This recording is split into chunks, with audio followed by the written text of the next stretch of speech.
Couldn't get any of that stuff. How's it going? We're here. We're live. Audio seems good. It was good on the Yep. pretest. How you doing, sir? I'm doing good. How are you, Script? I'm doing pretty well. As mentioned just a few moments ago, I've been fighting off this cough for a few weeks now. I had it last week, and that was a little rougher, but it's getting better. It's getting better. I'm hoping I can go through tonight's show with minimal coughs, so I don't shock anybody.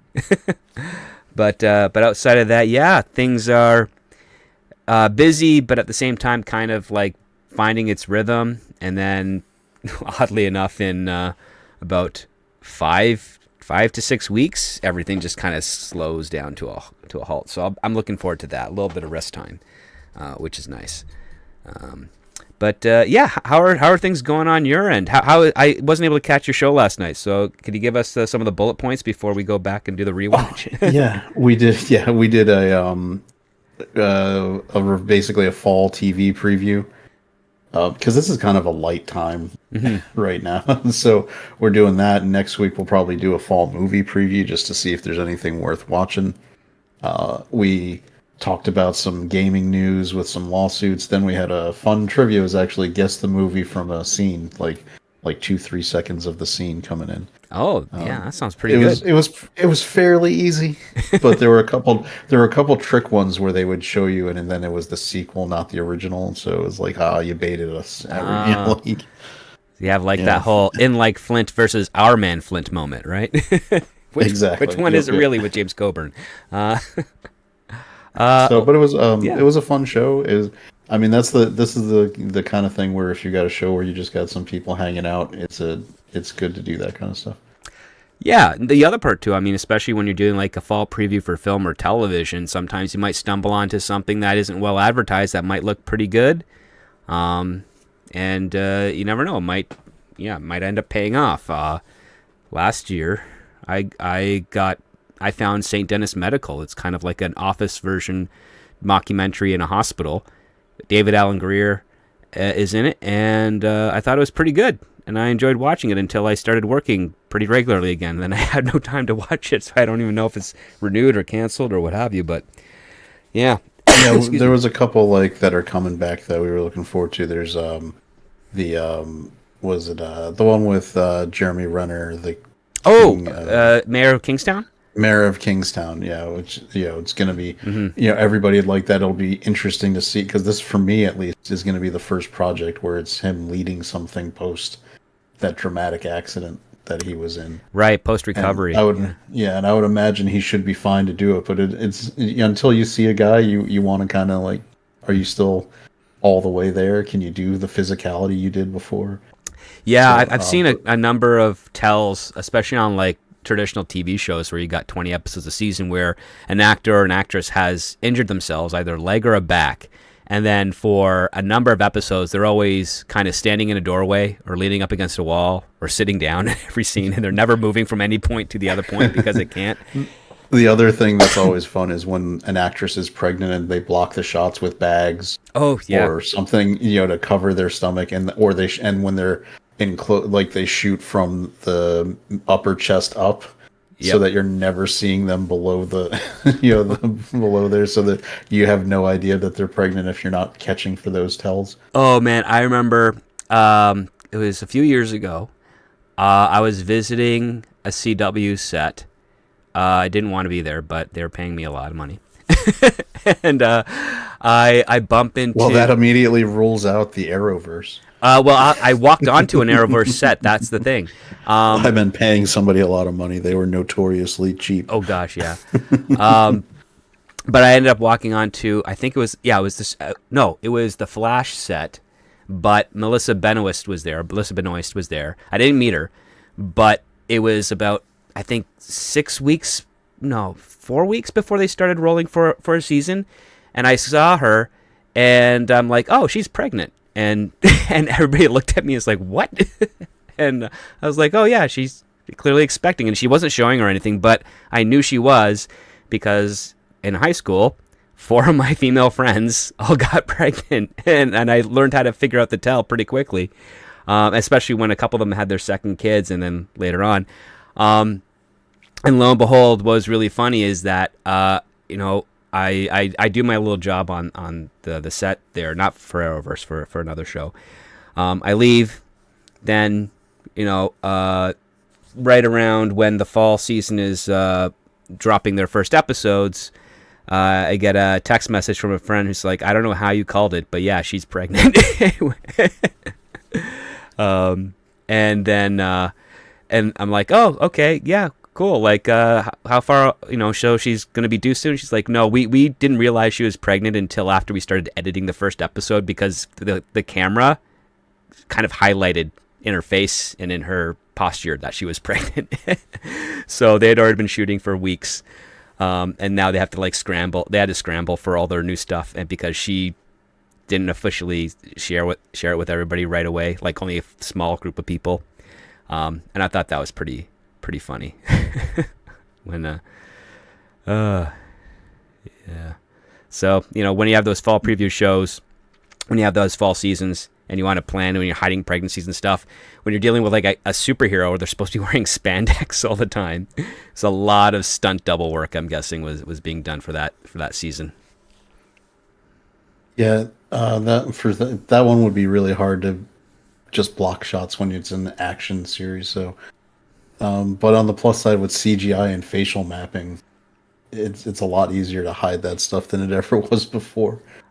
As long as if you've got the money for it. Yeah, that stuff's still even really expensive. The only thing I've seen digital effects wise that's come down, especially this season, was using volume, using the digital stagecraft volume tech or the studios. Those things are getting really cheap to rent. But and at the same time, it's getting we, I think, as an audience, have learned the tells for seeing the volume. Yes. And once you learn how to see it, you can't not see it. Yeah, that's the one thing that they haven't figured out yet is even especially with digital lenses, it still picks up the flatness of the of the screen. To make a pun, it doesn't have the volume when it comes through. It just looks like a flat. I mean, it's just like in the old days, you could start picking up on the use of matte paintings. Yeah.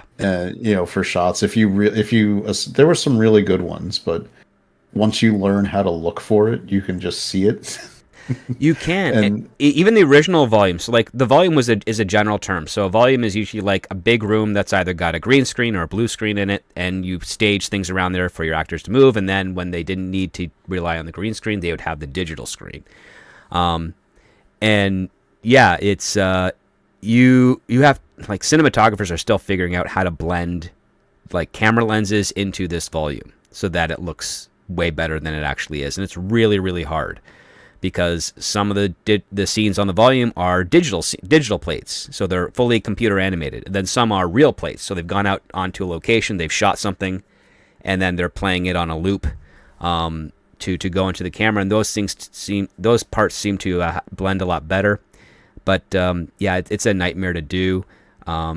The biggest cheat that you can do is if you're inside a car and the car, the volume is hidden by the car because the windshields and all the glass there can kind of play around and obscure the flatness because there's still a reflection, a very faint reflection going off on the glass, so that helps a lot.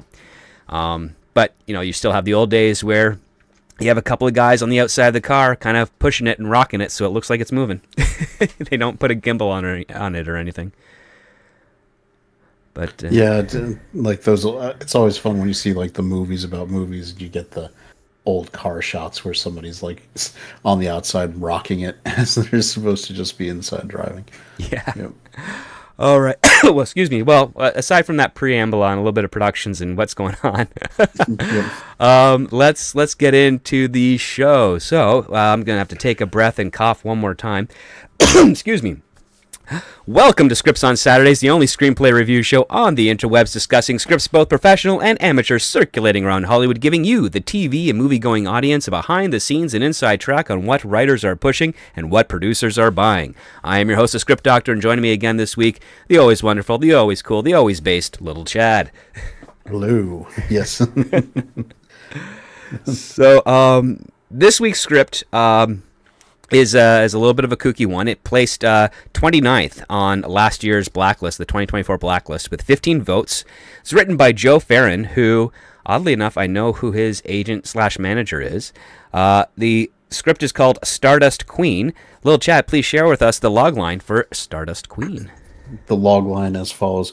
A prodigiously gifted young assassin attempts to escape the rule of her vicious stepmother and ascend to fame as a late 90s pop star.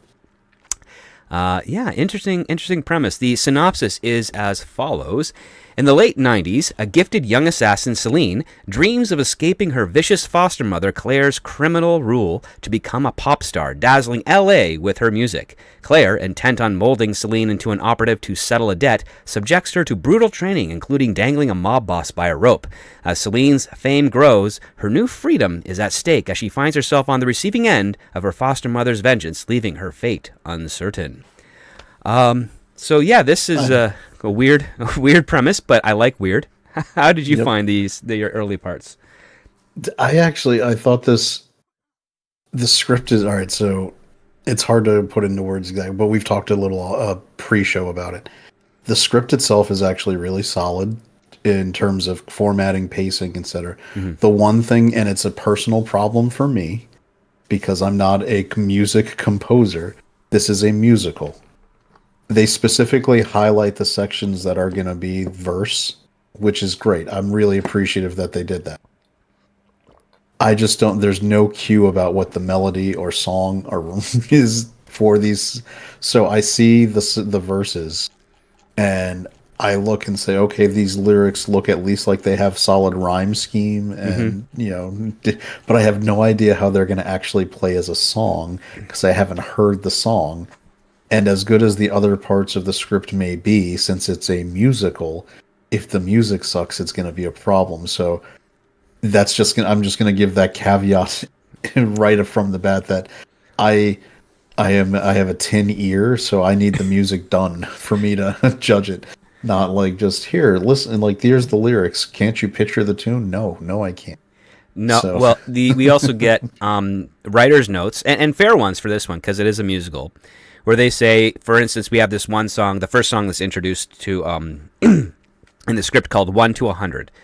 And it's described as a bouncy 90s pop style declaration of a girl stepping out into the world. Okay. And that'll give, and so that gives me the range of like Mandy Moore Candy all the way to Hit Me Baby One More Time to Genie in a Bottle. There's a wide range of variation in that. But at the same time, I can tell you, like, as someone who's specifically in the age demographic that where this movie is set, which is the late 90s, the vibe and tone is dead on. Yeah, creepily so.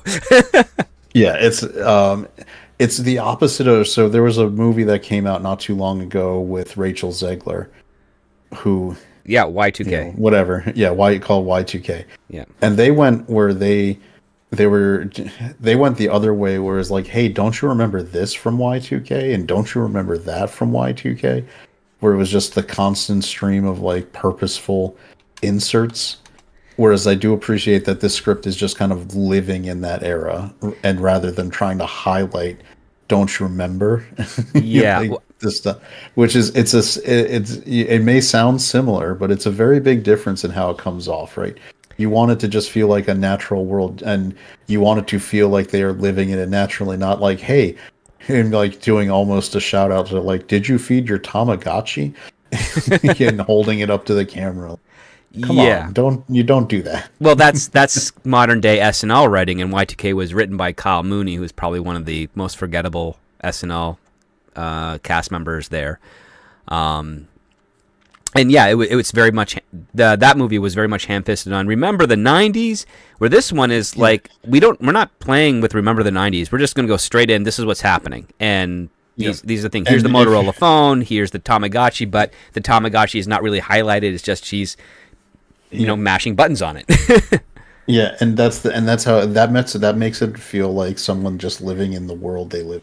Yeah, which is how you do it. Like for guys doing a genre thing, you're whether it's a period piece for Jane Austen or it's a late 90s thing now where that's almost 25 years ago, Hmm. 26 years ago. The characters you're writing, it's not a period piece for them, it's just where they live. Yeah. Don't make it like that's how every character in anything that's a specific time period should always be written to act, which is this is just where I live and this is what we're doing because this is what's, happening in the world we live in. Yeah. Anything where you take them out of it, especially I hate when they do, and I know it's just such a hip thing to do where they use current year dialogue in like period movies. It's like, oh no. Like A Million Ways to Die in the West. They got 50-50 they were there because the characters very much acknowledge their own time, but there's a contemporary spin to it that that was used for the purposes of a comedy, but I don't think it landed as strongly as intended. Where if you look at something like Blazing Saddles, where they Yeah. were doing the satire, but they were doing it like a straight western with stuff happening that was satirical and Up until the very end. up until the very end where they jump in and then it's a movie. Then you're like, oh, they're making a movie. And then they got the musical, they interrupt. And, yeah. But at the same time, that it's over the top satire, and Mel Brooks does that kind of. When he was at his peak, he did it very well. Yes. Now this script here does have a little bit of satire to it, and it's also got an earnest tone. But that's the thing. It was also that was very late '90s. Yeah. Like people forget the late '90s. That's when you were getting the very self-aware. That's where Scream, as a franchise, got born. Yes. That's where Dawson's like that's the same writer. I shouldn't. But I was about to, but he had a very kind of but the self-aware. Like if that's where I think you see Gen X writers were coming into their own. Well, it was kind of the commentary of pulling one's head out of the characters' heads out of their butts and being able to like recognize an obstacle and then try to find a different way to round it so that you can have more clever ways to kind of mess with them. Because you would watch horror films of the 70s and 80s and you'd be screaming at the screen, "Why are you going there, you idiot?" And then the 90s was like, okay, let's have them not go there and then try something else and different. Yeah, the 90s is Jamie Kennedy watching Halloween, yelling, "Don't do that," as the killer's right behind him about to do it. Yeah. And this is where I think also Quentin Tarantino shines. Mm-hmm. He's probably one of the best writers for dialogue of that kind of school, where it's the self-aware, reverential, pop culture weaving conversation. It's theater dialogue. That's what Tarantino does. A lot of his conversations are like micro monologues, and that's why a lot of actors love doing his work. That's why he got such a huge fandom around him, because he writes every character when they speak. He wants that character to be able to command that moment at that time, and that's also a lost art too. Because sometimes you have a term that always bugs me called like throwaway lines. So you have a character that comes in with a throwaway line that kind of bridges two ideas so that they become whole, and it just feels like, wow, you've just wasted not just a potentially good actor to do a throwaway line, but you also got rid of an opportunity where you could have done something more with that line to bridge those two ideas that were really far apart. And and I will say to comment on this script, doesn't have anything that I would call it a throwaway line, but it does set the tone very, very quickly. This is something, especially this guy's agent. God, I'm wondering if I should say his name or not. I mean, you could Google it, but I don't know if I want to give him that much attention. But agents of his type always talk about like how fast can you set the tone, and we get his tone setting through two kind of supers on the screen. The first one is a quote from Edgar Allan Poe that says, "What can be more soothing to one's pride and to one's conscience than the conviction that, in taking vengeance on their enemies for injustice done to them, one has simply to do justice in return?" And then it's followed up by a quote from a pop star named "It's Britney Spears," where she says, "It's Britney, bitch." And I thought that contrast. That was later too, which is funny. Like that one, I think was Britney Spears in 1999 when she hit. Yeah, was mainly "Hit innocent. Me Baby One More Time," and "Oops, I Did It Again." Crazy, all that. The Britney bitch like techno dance beat stuff. That was in It was in her that 21 was years, yeah, like that 4 was years in the later. 2000s, like when she started it. So at the same time, it's funny when you're like your tone setting, but you're picking. It's a late 90s pop star, but you're picking from when she was like already having issues trying to capture, keep the public zeitgeist. Yeah, like I think maybe Girl Power, Spice Girls probably would have been more in line. Oh yeah, like that one. Yeah, like Because that Spice was like Girls, 97, 98 or something, right? So I think this was also right around when Destiny's Child dropped. You could have done, like something a line from. I yeah. think something like that probably would have hit. I mean, but Well, it's Bootylicious wasn't until 99. like what 2003. Yeah, that's true. Or you know what? Go with Christina and just be like, "I'm a genie in a bottle. Rub me the right way." That would be a great like There you counter. go. There's your counter punch to Yeah. Edgar Allan Poe. Like, because it also this tone and this story has got a lot of fantasy and whimsy in it. So doing something that is almost whimsical and fantasy as a tone setter is probably, in my mind, more appropriate. Because Yeah. there's a I mean musicals are known for this, right, where they go into fantasy element. You get the elaborate dream sequences, Or it's like the the, random dance numbers like West Side Story and all that. Moulin Rouge again. yes, and yeah, and so aside from an odd quote, which by the way I think you're right, I looking at the fact that was on a separate page almost added like, hey, you should put something in to set the tone. It seems like that's a note page, or like someone gave him a note, Yeah. and that's being added in as a result of notes. Yes, and that's something that oh man, yeah, I know someone that's doing something interesting with the industry right now, and they may drop some pretty interesting videos about that in the near future. I hope they do. Yeah, so my first, I would pull that page right out of the script. Actually, I would go right from your cover into just page one. I don't think it necessarily helps anyway to set the genuine tone for the movie. Yeah, I mean, I think the initial opening sets a pretty good tone. Now, Yeah. what's So fun about this type of script, because it is whimsy, it does stretch a little bit with regards to like timelines, and they're not meant to be taken seriously. But the way that this opens is, well, we introduce Celine, who's in her 20s. She's wearing a pink crop top, and she's in her car dancing to a pop song when a person who's described as a middle-aged dickbag in a Ferrari pulls up beside her to flirt with her, and she kind of flirts back after seeing something in a rearview mirror, and her first line is, "Fun fact about me, I never lose." Then, the light turns green, the Ferrari, speeds off. She doesn't drive at all, and instead a cop car flashes their lights and pulls over the Ferrari, and she just kind of saunters on. And I'm like, that's not a bad opening. That's not bad. I do want to ask, like maybe is the writer English? I don't know. I mean, he seems like he might be, from the UK area. Because he calls it petrol. Yeah. And those it's those context cultural clues when he's like, he gives the Ferrari some more petrol. I was like, yeah, I mean, I know, and I've watched Top Gear. I know what you mean, but in America we call that gas. Yeah. Oh, well, in most of Canada we call it gas. If you go really far north, you call it guzz. Yeah. Or gas with a Z. But I see. That's why I think jump right into that. That sets the tone. Like she's a pop princess dancing to the song, but she's also aware. Like she's checking her six, right? She's making. She's not just vapid, right? She's aware of her surroundings. That is a better get right into the story kind of it.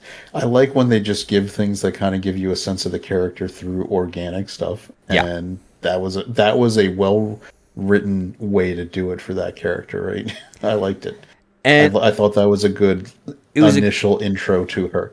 It was a good. I liked how they followed up, because it was a good intro with her wit, and then we followed up with something that I would almost say is similar to like the opening to Austin Powers, where she's just kind of like she's dancing her way into a Beverly Hills hotel, and every person that she interacts with kind of joins into the routine, even though she's not singing.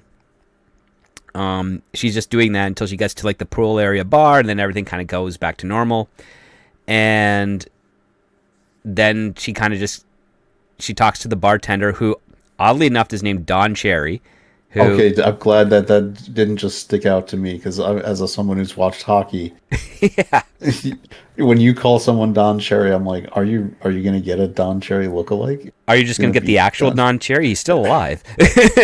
Yeah, like because granted, he's gonna look a little more vintage than 9, but you're doing a cameo, so go with Don Cherry and have him talk about like if you order a Roy Rogers, how like limp and weak it is because that's not so to have John a classic Don Cherry that would be so inside baseball for hockey fans that would be kind of. I also it's interesting because her name's Celine, and obviously to me as someone from the 90s it's very evocative of Selena, Right. who was probably going to be a mega pop crossover star from coming from Latin music, and then her tragic murder led to the rise of the great. I don't want great, not necessarily my personal opinion of her skill set, but most successful crossover Latin artist, Jennifer Lopez, Right. of the 90s, because she obviously played Selena, and that's how she got out of her Fly Girl box. And yeah, everything. Yeah, well, pretty much because she'd been trying her own music career for years while she was a dancer, and it wasn't until that indie role came about that got her on the map. And yeah, I mean those are the weird tragedies too. I mean the other part too is like solo pop artists were kind of in at least in the early 90s they were kind of on the lower scale of things because you had like the grunge metal bands and some of like the the rock and punk counterculture stuff before you had like I can't remember any really huge single artists, especially female single artists, between like 91 and 96. Let's see, Whitney Houston started in the 80s, and Yep. she was big into that. But yeah, well, after that, it was groups. It was like In Vogue. Oh, maybe Toni Braxton, but that was actually mid 90s too. Yeah. So you're right. It was all like post 95, 96 when you got the new wave of like the Toni Braxton, the Brandies, The young singers entering the scene, these like the next gen young Madonnas singers. and all that, and Blondie and them. Yeah. It was like like grunge and rock Yeah. kind of owned a lot of that inter 90s, like 92 to 95 zone. That's when you got the rise of the female like rock artist, where a lot of those were bands like Non Blondes, but you also got that's Lil Affair started, so you got a lot of those. Well, what's her name? The one who does the commercial that makes you want to send money for dogs to feel better. Oh, I can't remember. The arms of an angel. I can't. I really can't remember. That's that's reaching way back for me. Like again, I'm like I vacillate between the 90s was only a few years ago to the 90s was 25 years ago. Yeah. Somebody watching us on chat now or on replay will know exactly who that is. Point being, like, yeah, so it was the late 90s was such a moment where it was a weird thing where you had boy bands and pop princesses. Yeah. Like there wasn't a lot of there wasn't a lot of girl groups. There was maybe a couple, but it was mainly pop princesses. Like that's when you got Christina. That's when you got Britney. You got the other ones like was it Robin? You got Avril Mandy Lavigne Moore. was just a little bit later than that. I remember that's also the time when no, Avril Lavigne was before that. was she? Jagged Little Pill was like 96 or 97.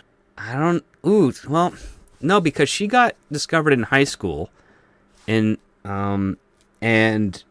she graduated the year after I did in 2002. Jagged Little Pill came out June 95. Wow. Sold 33 million copies. Oh my God. Nothing is selling. Like, you think it's funny. You think Taylor Swift is so huge, and then you're like, oh, Alanis Morissette sold 33 million of Jagged Yeah. Little Pill. Yeah, I know, because I went to college with uh, people that went to high school with her, and because she was still going to public school even after their record album. Yeah, I just remember you can't do that on television. She was on that Yeah, that. toward like the end of that run. Oh God, that was a long running show. That was. It's right up there with Kids Incorporated. Right, yeah, with kids. Oh gosh, I mean, I everybody wants to know, like, what is the slime that covers you made out of when you say I don't know, and you get covered with that green slime, and it was mostly like oatmeal and food coloring. Um, That would explain the look and consistency. yes, yeah. Actually, one of my old teachers was on that show for its first season, but his episode was cut, and he couldn't come back because he got horrible pneumonia later on. And then he ended up getting a better job on another famous Canadian television show. But okay, so yes, lots of nostalgia in the script because and also for style points too. But one of the things that we find with Celine is that she's as self-aware as she is, she's also incredibly confident, and we see also how confident and competent she is, and it is a little bit of a comedic aspect because she goes to, I guess, her middleman, who is this Don Cherry guy, who's described in his 50s, which is pretty close to the age of Don Cherry at that time. He would have been in his late 50s because I think he's like 88 now, and yeah, he hands her, of course, a suitcase. We don't know what's inside, but she opens it up and she starts fiddling around. And there's this little girl sitting at the bar having like an ice cream next to her, and she then pulls out a Sig P226 9mm pistol and just starts taking it apart, reassembling it, checking it to make sure it works, all in public, plain sight. And of course, Don is like, "Hey, maybe you don't want to do that in front of my customers." And Celine just, Which, by the way, yeah, that is the official sidearm of like the Navy SEALs. That's what it's famous for. yes. And of course, Celine, she just takes a look to the girl. She says, "You know what? Do you like movies? Yeah, well, we're making a movie. This is a movie thing here. And I think you're cute enough to be a star." And then she just gets up, takes the gun, and then, gets her assignment, which is to head to this room called room 1304, take out the target. And she walks, into the elevator. She's scribbling on her notepad, trying to come up with lyrics, and is singing to herself, like a melody that, again, we don't quite know what it is. She's working through it. And the elevator door opens. Two bodyguards come in. They stand on either side of her. Doors closed. Goes up to the next level. Door opens. Another bodyguard comes in, levels a .45 caliber directly at her head. We hear the sound of a gunfire, a big bang, goes into title card Stardust Queen, and then we pick up at Hollywood Hills Hotel, where a new character named Kitty is is torturing some guy that's known right now as Man X, and proceeds to tell us a little bit of the origin story of Celine. And so this is kind of like a change in point of view narration of a character. So we're kind of getting a little bit of Usual Suspects, I guess.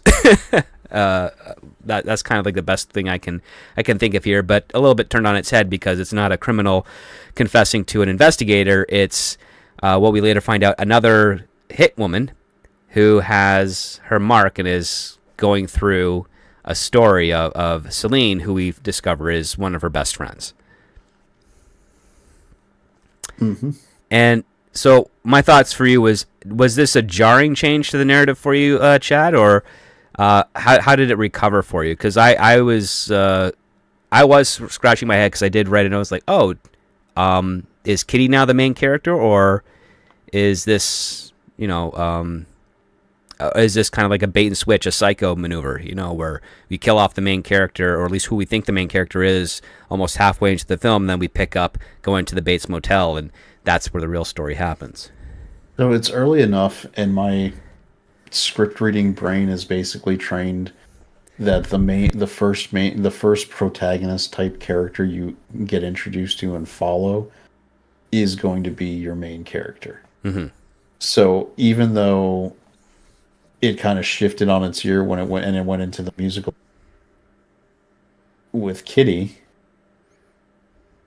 I did still think that Selena was going to be. I mean, the intro with her getting the gun from Don Cherry, like that whole lead up. We're following her in the car. We get the dance number. Hmm. We get her at the bar, like Tarantinoing her opinion about a person who shouldn't have been signed Right. while she's doing the gun stuff. All that still led, anchored in my brain that even though we're moving to this like song vignette, this is still our main character. It didn't really jar me as much, aside from the tonal shift of now this is our first singing sequence with our own characters, because our dance sequence was described as mainly just a 90s dance sequence to Right. some music. It didn't, I mean, I guess you could choose to maybe have Selena be singing in that regard, but it didn't describe her as doing that, just dancing. So when that came up, there's, like you said, Austin Powers. There's a lot of movies where they've kind of done some kind of funny intro dance sequence at the beginning, and it's not a musical. So this is what was more. It's not something. It wasn't the jarring where I questioned who the lead character was. It was more like, oh, we're going full musical. Hmm. Okay, that's where I was like, oh, I better adjust my reading cap here, because this isn't just like some kind of smoke and aces like super hyper realism world we're living in. This is a musical movie. Yeah, this is a musical movie with a little bit of whimsy, but it also has, I mean, it has this kind of jarring narrative front, because we find out with Kitty's line is what we just saw happen in the past, and then she proceeds to tell another story that happens even further in the past. And this is the story of Celine's mother, Vanessa, who we don't really know much about her other than the fact that she was singing at a music venue, like maybe a karaoke song or something. A music producer named Ty Milford discovers her there, hands her a card, and is basically saying like, we got to share your voice with the world. And while she's heading to her car outside of the club, she gets attacked by some guy in a hoodie. She manages to get a wine bottle from the nearby garbage bin and defend herself and save her own life. But, to make this the musical type of fantasy it is, maybe even a little bit of like of Les Miserables, Vanessa gets charged for murder and is thrown in jail. And while she's in jail, she discovers that she is a few weeks pregnant. Again, this does stretch credulity, because there's a trial and there's things going on, and that doesn't usually happen in a matter of weeks. Sometimes that goes for months, and you would suspect that she would have already known during the legal proceedings that she was pregnant and going to have a kid. But for the dramatic purposes of this script, she gets into jail. She's definitely not equipped to survive in jail. But fortunately, there's another inmate there named Claire Colette, who is an ex, or maybe was a caught assassin, who we don't know the details of how much the rest of the legal world knew of her actual proclivities. But she was in jail. She defends Vanessa, who's about to get lynched, and then protects her as her cellmate.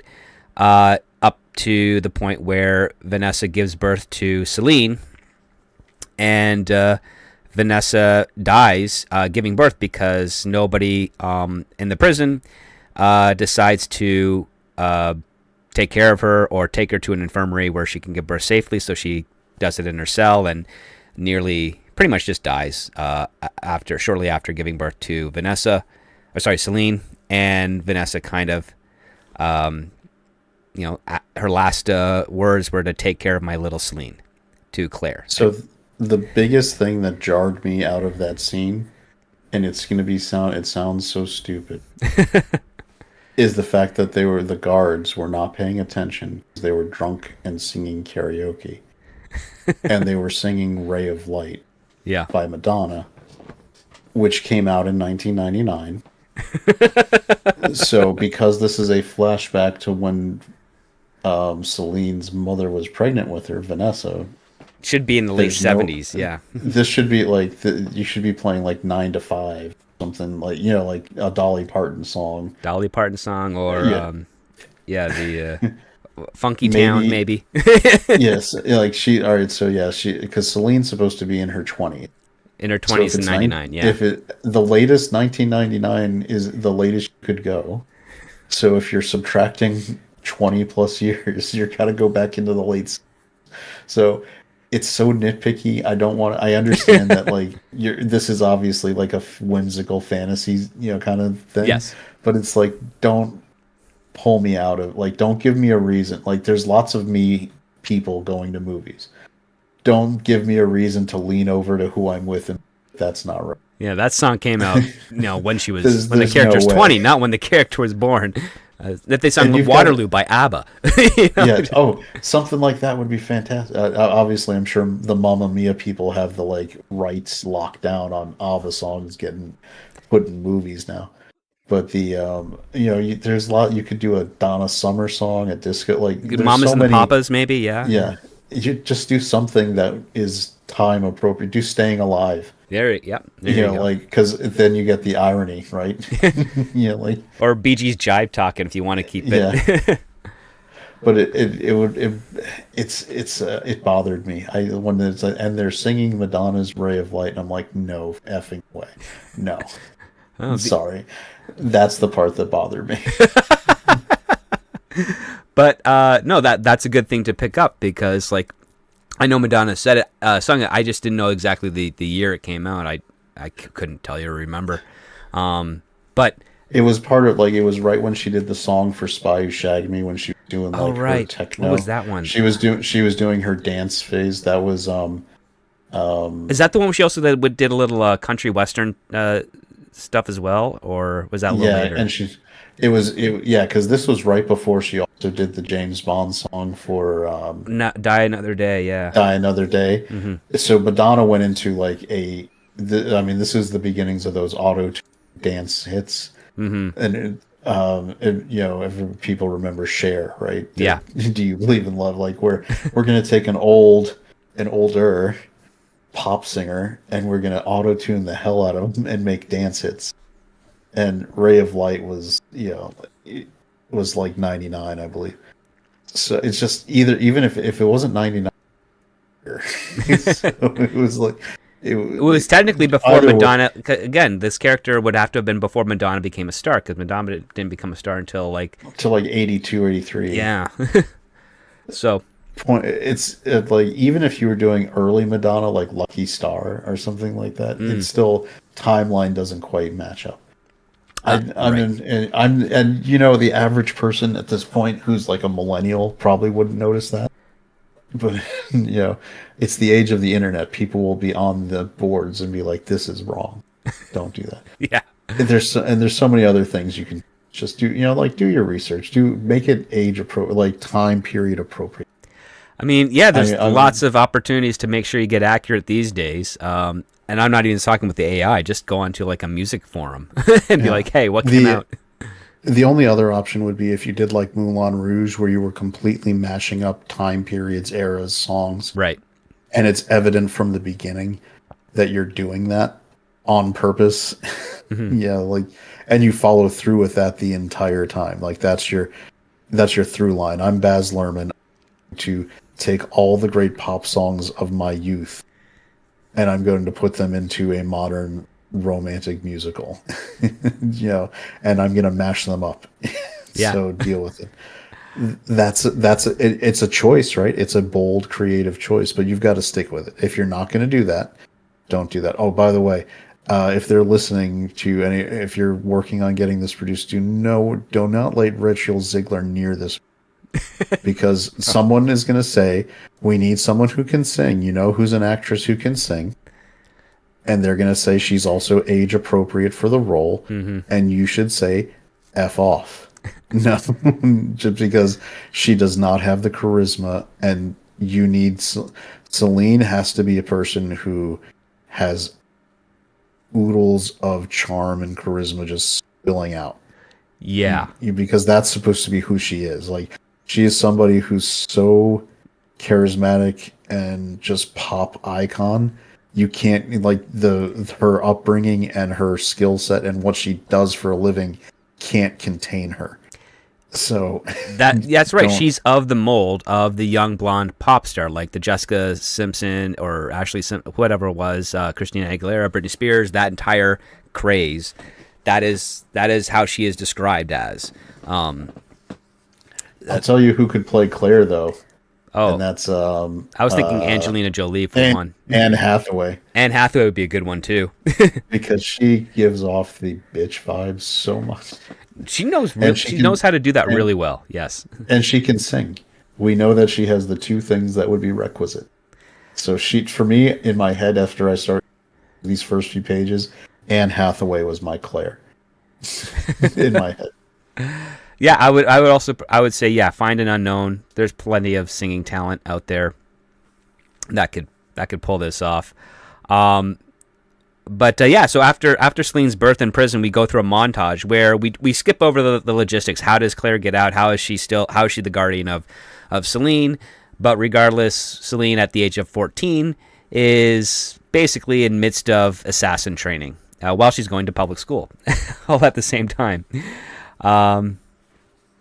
And apparently, Claire has used her connections in order to secure, a home and consistent work. Where, as Claire is doing hits and training Celine to be one of the best, acolytes that she ever had,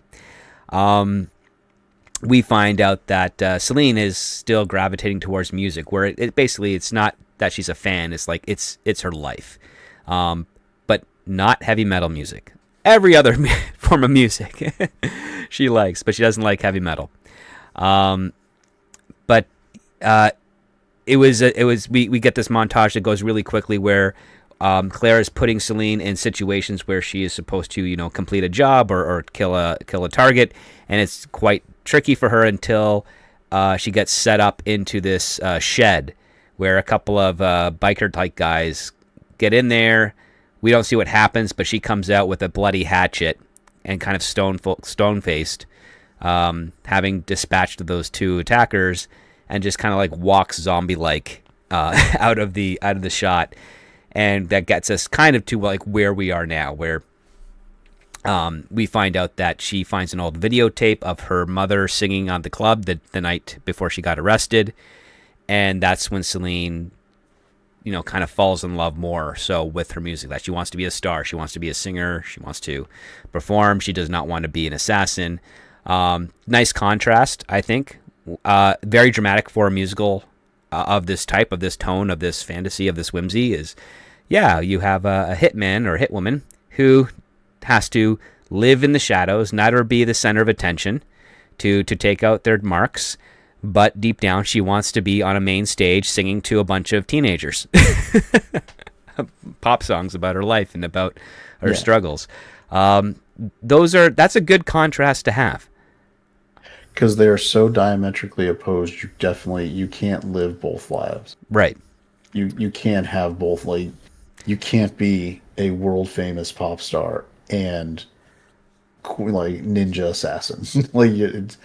I'm sure there might be shows where they try to say that, there are stories where they try to do that, where they're like, oh yes, this high profile celebrity is really an assassin, but it's usually an assassin for the government, not a private enterprise, where they travel around the world and they take out certain high profile military targets in a very discreet manner, while they then go out on stage or go on the interview circuit or something to say what have you. I've seen, we've all can probably think of a number of television shows or smaller films that kind of had that gimmick to it. This one here is a different take on it, and it also follows a very principled rule of screenwriting, which is never make anything easy for your main character.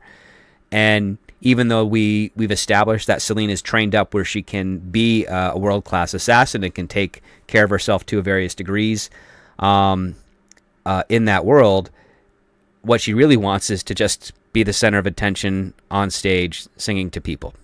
and how do you go from a person that gets orders to kill people for money to going to an open mic night and hoping to get discovered one day? How does someone from that world figure out a way to get into the other world? That's the big challenge that Celine is trying to figure out. Yep. So and like you said, it's a great to for the story just spring forward from. It is, and it gets even further because Claire is telling Celine, "I'm forbidding you to sing," because apparently, while she was a kid at a talent school, at talent day, or what's your talent, or whatever those assemblies are for a talent show, Celine sings one song, and the teacher calls Claire and says, "Yeah, your daughter is got a heck of a voice. She should probably go into musical programs or something." And Claire's very upset. It's you are not the one. You do not get to do this. There's a deal here. Your mother died. I'm the one that saved your life. I'm the one that is taking care of you. Don't forget, and you're going to do what I tell you to do. And and this gets us into this situation where we find out, because this is all happening really fast. We've only maybe hit the first 15 pages of the script, and we've been talking for almost an hour about it because there's lots to get to. Yeah. But this is where the vibe hit me. This was a traditional Disney princess kind of movie, where you had almost the wicked stepmother, like the old Eisner days. Yeah. Exactly. This is the wicked stepmother trying to hold the girl back from pursuing her dream. And that's the source of the conflict, right? That's where you're going to get it. It has, even though it's a pop princess, mm-hmm. it has a very traditional Disney princess story kind of vibe.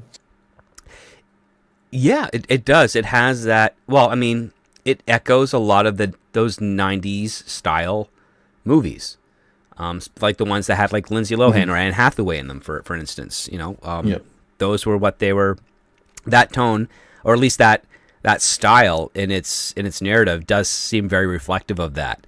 And so as Kitty kind of wraps up the brief origin of Celine, we return to the Beverly Hills hotel elevator where we saw Celine apparently get shot, but she didn't. She actually managed to get one of the guards in front of her in the last second, who then takes the bullet in the chest area.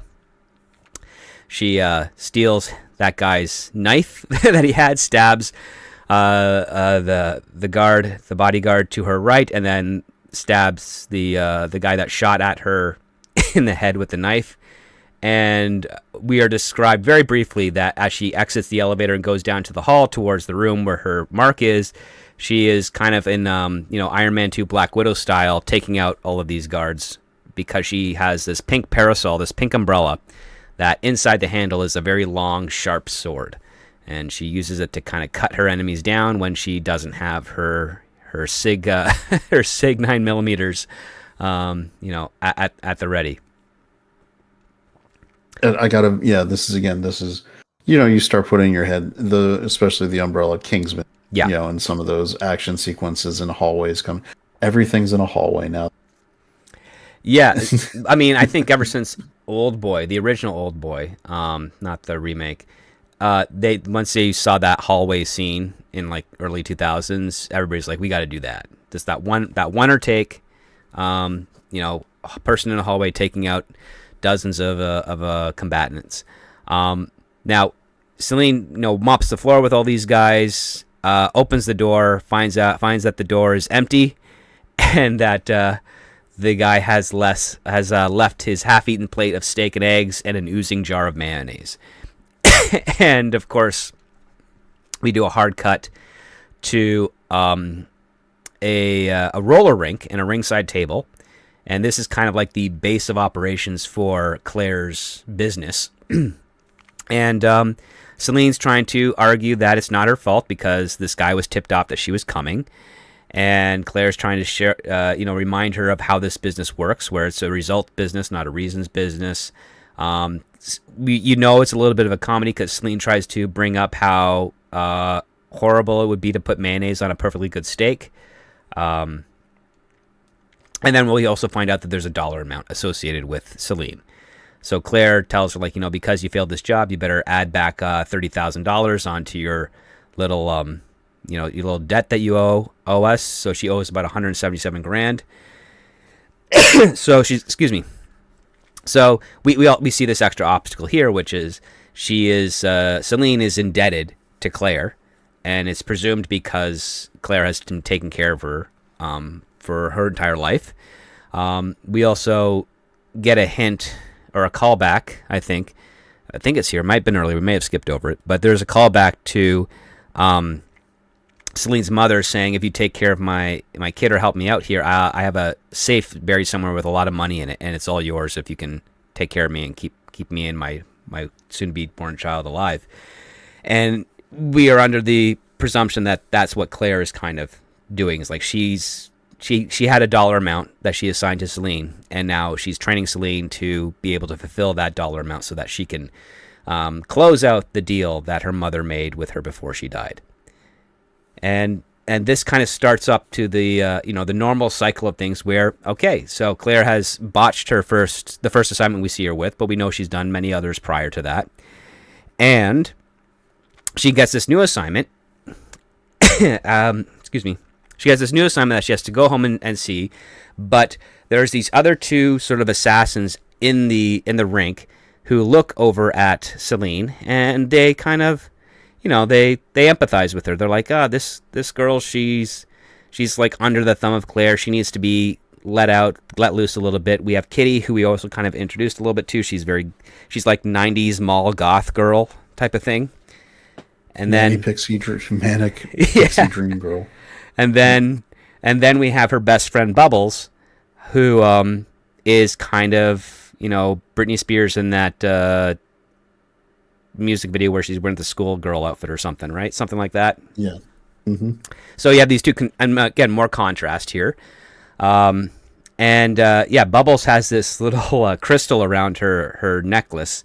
And little Chad, do you want to share with the listeners the story behind this crystal and a little bit of Bubbles, because she has a fairly interesting history that's briefly covered in this story. Yeah. So is it weird that every time they say her name, I think of girls? The Powerpuff Girls. Yeah. Because remember one of them was Bubbles. Yeah. I'm just trying to. How do I get into this? So to quickly start you off, so Bubbles, she comes from a very affluent family, but she's incredibly smart, but she's also maybe a little psychic. She used her allowance to buy some crystals, and they helped predict when certain members of her family or people would be dying.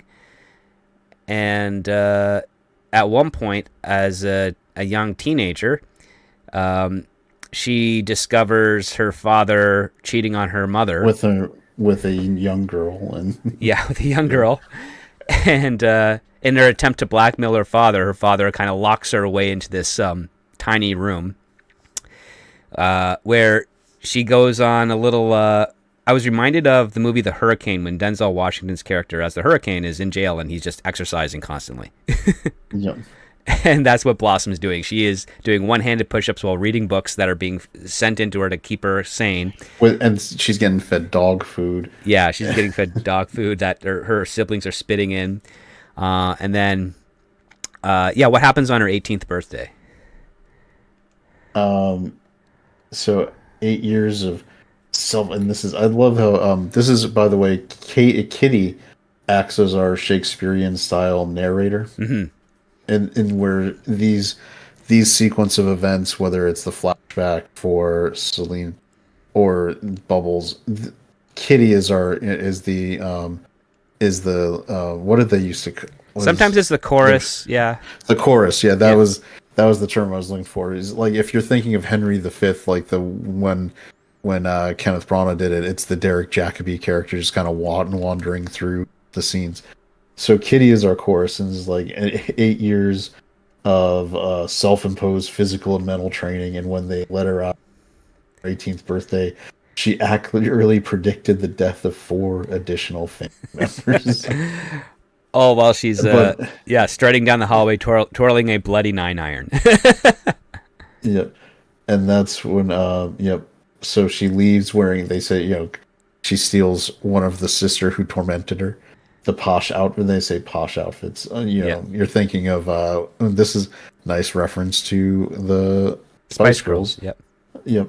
So and then the best line, and this is where this script has a good kind of wicked sense of humor with Kitty as the chorus being like as they're like showing these scenes. Hmm. She has what I think is a very cutting barb with, to be fair, Bubbles wore it better. Yeah. Like, like it's a horrific, like her family has been now Massacre. maybe by her own hand, possibly, because they have her holding the bloody 9 on it. Oh yeah, and it also reminded me a little bit of like the movie Clueless with some of the narration commentary on Yep. things like that. There's a little bit of that seeped in through here. I mean, there's a lot of '90s influence into this script. Oh man, if we were doing this movie in the 90s, like she would have been Alicia Silverstone. Yeah. would have been a great Kitty, Yeah. because the tone and delivery could have been perfect. And it also would have been against the visual type that they were marketing her at the time. Like, can you imagine Alicia Silverstone in the '90s, like dressed gothed out? Yep, exactly. And this is the part where again they're living in the 90s, but they're not shoving it down your throat. They just show they just describe Bubbles like punching buttons on a Tamagotchi, not like it being like in frame and going, "Hey, put down your Tamagotchi." It's just she's just using it like a girl her age would have been doing at the time. And Yes. it's more, and it's the "if you know" reference where she's holding it. Anybody who knows what that is will recognize it immediately Oh, exactly. and Yeah. call it out. And they're at the mall in the food court, and this is another thing. They're putting them into the traditional 90s, Valley Girls, Clueless kind of environment. But we've now gotten all the information that they're skilled killers, people who don't have compunction about doing that, and putting them in that juxtaposition of like the just mall food court, like straight out of Clueless, Yeah. in the same similar outfits and looks of girls of that era, like who are not in any way about killing. It's just that's what's nice about this script. It does a really good job of setting up the inherent conflict in the nature of what they do versus who they actually are, because they don't want to. You get the impression, especially with Celine, they make it very clear she doesn't want to be a killer. She was trained to be a killer, but she wants to be a pop princess, fun-loving teenager, or well, 20s, fun-loving, poppy, not having any cares in the world, not killing people kind of, lifestyle. And it's always there, right? Even when you see them talking in the food court or having their conversations, the undercurrent of what they actually are is always there, and that's where you can get the conflict in the organic story instead of having to manufacture extra. Yeah, and I mean, it's a very strong visual contrast you can get from from this setting here. And we also get a little bit of the setup that, a couple of the local mall boys are checking out the girls. Yep, and they 100% need to make sure if this movie got greenlighted and filmed that this mall needs to be a full-on like 90 mall, right? Don't half out and try to just film with like a town center. Because that's what we got now in the 2010s and later. They have all these mixed use walking mall town centers. Like I think of in Century City, and I think LA started it, and then Universal in Florida did it, and now it just became a concept that spread across the country. Yeah, it's more like a plaza thing as opposed Yeah, to And this also, needs to be. Oh, go like, ahead. well, find a legitimately good looking '90s mall. Don't do what Wonder Woman '84 did, which was like just watch Commando and be like, that mall. We got to recreate that mall and put Oh, it in by there. the way, that mall was down the street from where I live. It was Landmark Mall in Virginia. Yeah, It's and we all knew that mall, and that was the shitty mall in the 80s. yes, It was like, oh, don't go to that one. I want like a full, like, go to Mall of America. yeah. That was peak mall building. It still kind of has that structure. Hmm. That's where you film that. Yeah, like, don't be like Clerks where you go to film, not Clerks, Mallrats where you film at the mall that got put out of business by Mall of America. Yes, which is funny because that mall design used in Mall Rats was kind of frequent in certain parts of southern Ontario. Like you could go into some of the smaller cities and see a mall that looked almost identical to that and design everything with like the centerpiece and the big skylight going down the middle. Yeah, that one was definitely kind of 70s, 80s vibe. Like Yeah. that's when that kind of mall got built. Yep. If they were a mall that had money, they got facelifted in the late 90s, and there's a whole, like, you're gonna see like the faux wood floor, the hexagonal tiles, like, with the patterns. There's a 90s look that you need to go with. They toned down some of the neon that was prevalent in the 80s, and they went, like, the 90s mall has I mean, think of There's a lot of like Hollister white yeah, tile and polyester style and exactly. Yeah, so like American Eagle and Hollister started in that era, and that's the tone setting for what kind of mall stores you had. If you were in if you were in a mall that kept up with it, those were the stores that were going in. You were getting Nautica, you were getting American Eagle, you're getting what was it? The girls one was Structure, not Structure. That was the men's one. It was, why am I blanking? Whatever. I don't know. I never Those were went the to many stores. of the girl ones there, Yeah. unless my girlfriend at the time had to shop and I had to carry stuff. I would still forget Yeah. what store I was in. Yeah, so I mean, so when they're sitting, I would. This is something where when you're making this movie, the set pieces are gonna give so much of the tone. Like, casting is gonna be the most important. Like a lot of, if you nail the casting, that's 90% of the work.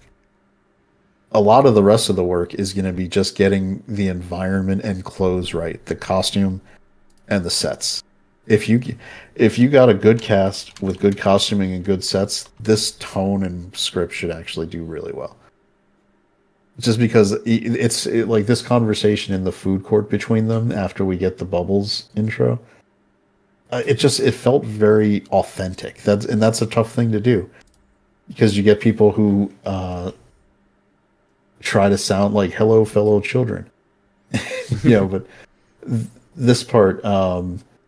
This part, as someone who was walking around the malls, knowing female friends, sitting in the late 90s, doing these this felt like a conversation I would have heard 100 times when I was on break from AMC Yeah. in 1999. And I want to compliment that, because sometimes we talk a lot about how script stuff, how some of the ways the script was written has problems, and there's issues with being coherent and consistent. And in this case, the writer is very strong with capturing the tone and separate characters. Like they talk like different people, but they talk like people of that age group, of that era. Yeah. And it works. And it'll have the feel of the authenticity coming through on the page. It that does come through a lot, especially when we get essentially the turning point from Act 1 to Act 2, which is at the mall. They're gushing, they're talking a little bit, sharing some of their backstories with each other, complaining about how Celine just doesn't have the chutzpah to leave Claire and go out on her own and do what she wants, because Claire's a very intimidating woman.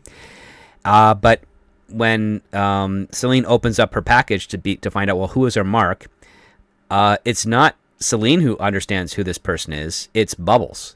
And Bubbles is like, I know who that guy is. And the person that's on the contract hit is named Miles Porter. He's 40. He's been And on TRL so many times. yeah, he's been on TRL so many times, which I don't even remember that show. But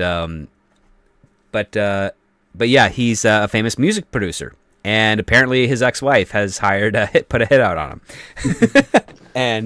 and so this is where you lead more into the musical fantasy, right? So now our main character, who desperately wants to become a songwriter and a singer, well, her next hit is a very prominent music producer. And so what's the plan? Well, the plan initially is for her to go complete her job, but Kitty and Bubbles are kind of saying like, no, these are. They also did this really cool part when they're in the CD store where she's like, okay, take Celine, let me prove to you that this guy's important. Here's the CD. What does it say on the bottom of who created it? And she goes, Warner Music. And I'm like, that's a funny line. That's good. That's a good way to kind of connect, show us the disconnect here. And then Kitty's like, no, go read one more line down. And then Celine, who's this very innocent girl, she never says a swear word, but she does say like, shut the front door, or like, what the bleep, kind of showing how under control she is with Claire.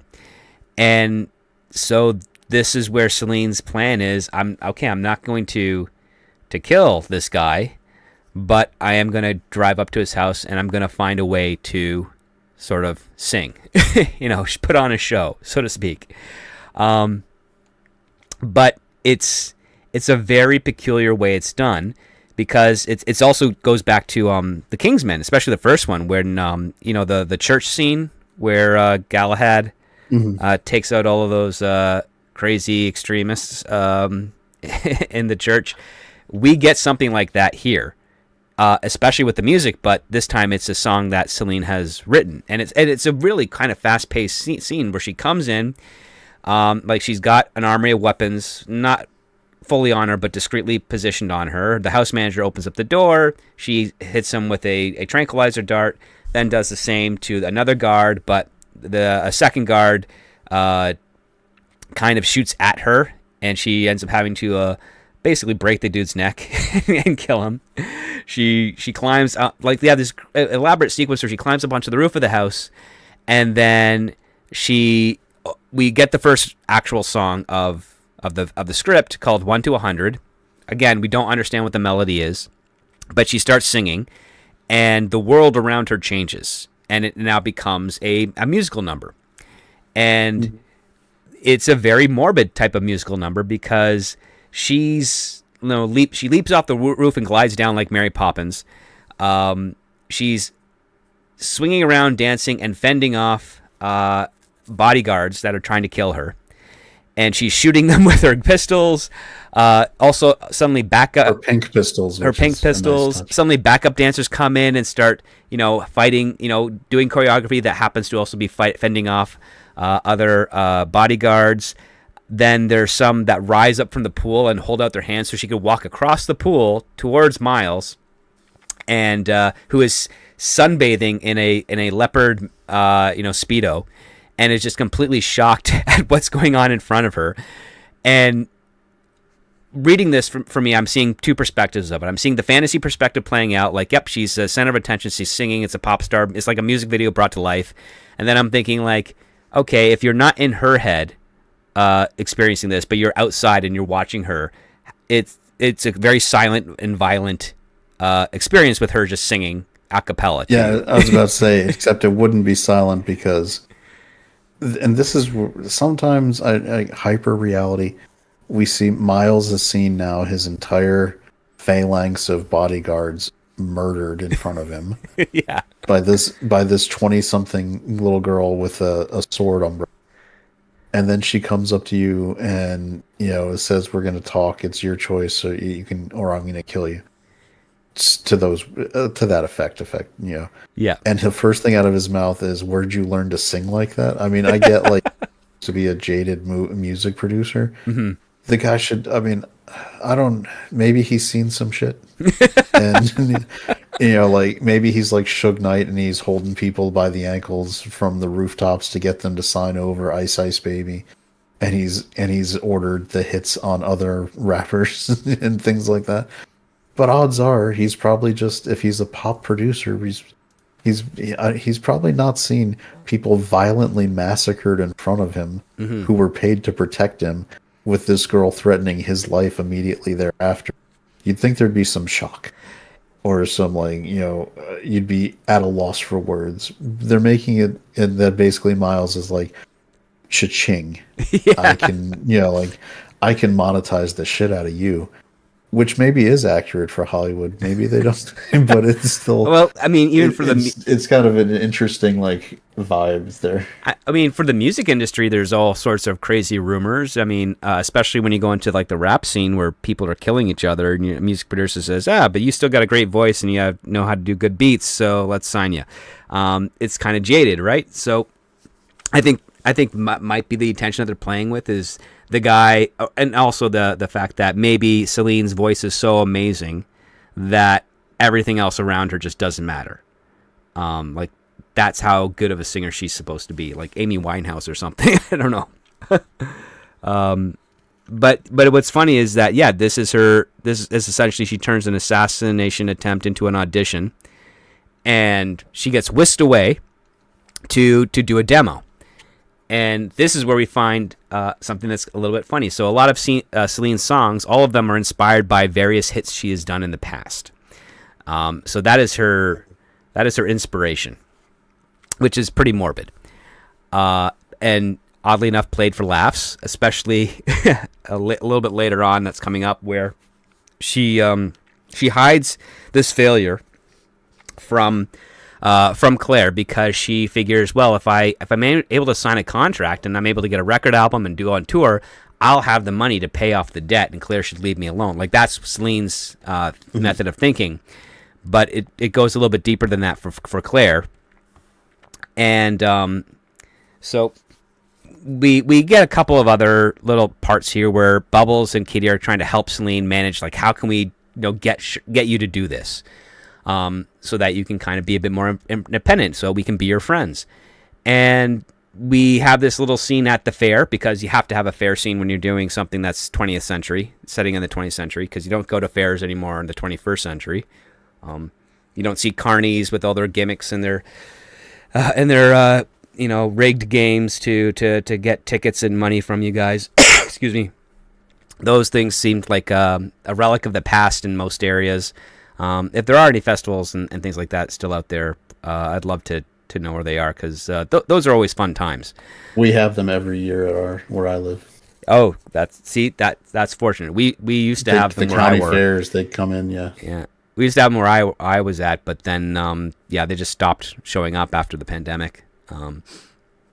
So it's no more rides, no more carny games, nothing of that anymore. They're expensive now, man. It's like crazy. It's like $25 to get in, and then you pay for the tickets to ride the rides. Now, granted, those ones seem to be run a little more professionally, so maybe you're paying for the safety of it. But it's like, I guess, you might actually background check the people who work here. Maybe that's a smart thing. Oh, well, I mean, that takes a little bit of the fun out of the fair. That's true. I mean, taking all the fun out of it. Oh, I mean, you always want the weird carnival guy that's like, okay, I'll let you guys do the one thing that you're not supposed to do on this ride, but I know you're going to be safe. Kind of like when you go onto the Gravitron, where it's that centrifugal force ride, and they don't want you to stand like on the side of the wall because the force is so powerful, but you get the one that's like, yeah, you can stand, it's fine. just lean back onto the. I'm going to warn you when we're slowing down, so you can lean back so that you don't, drop face first onto the ground. Those are the fun ones there.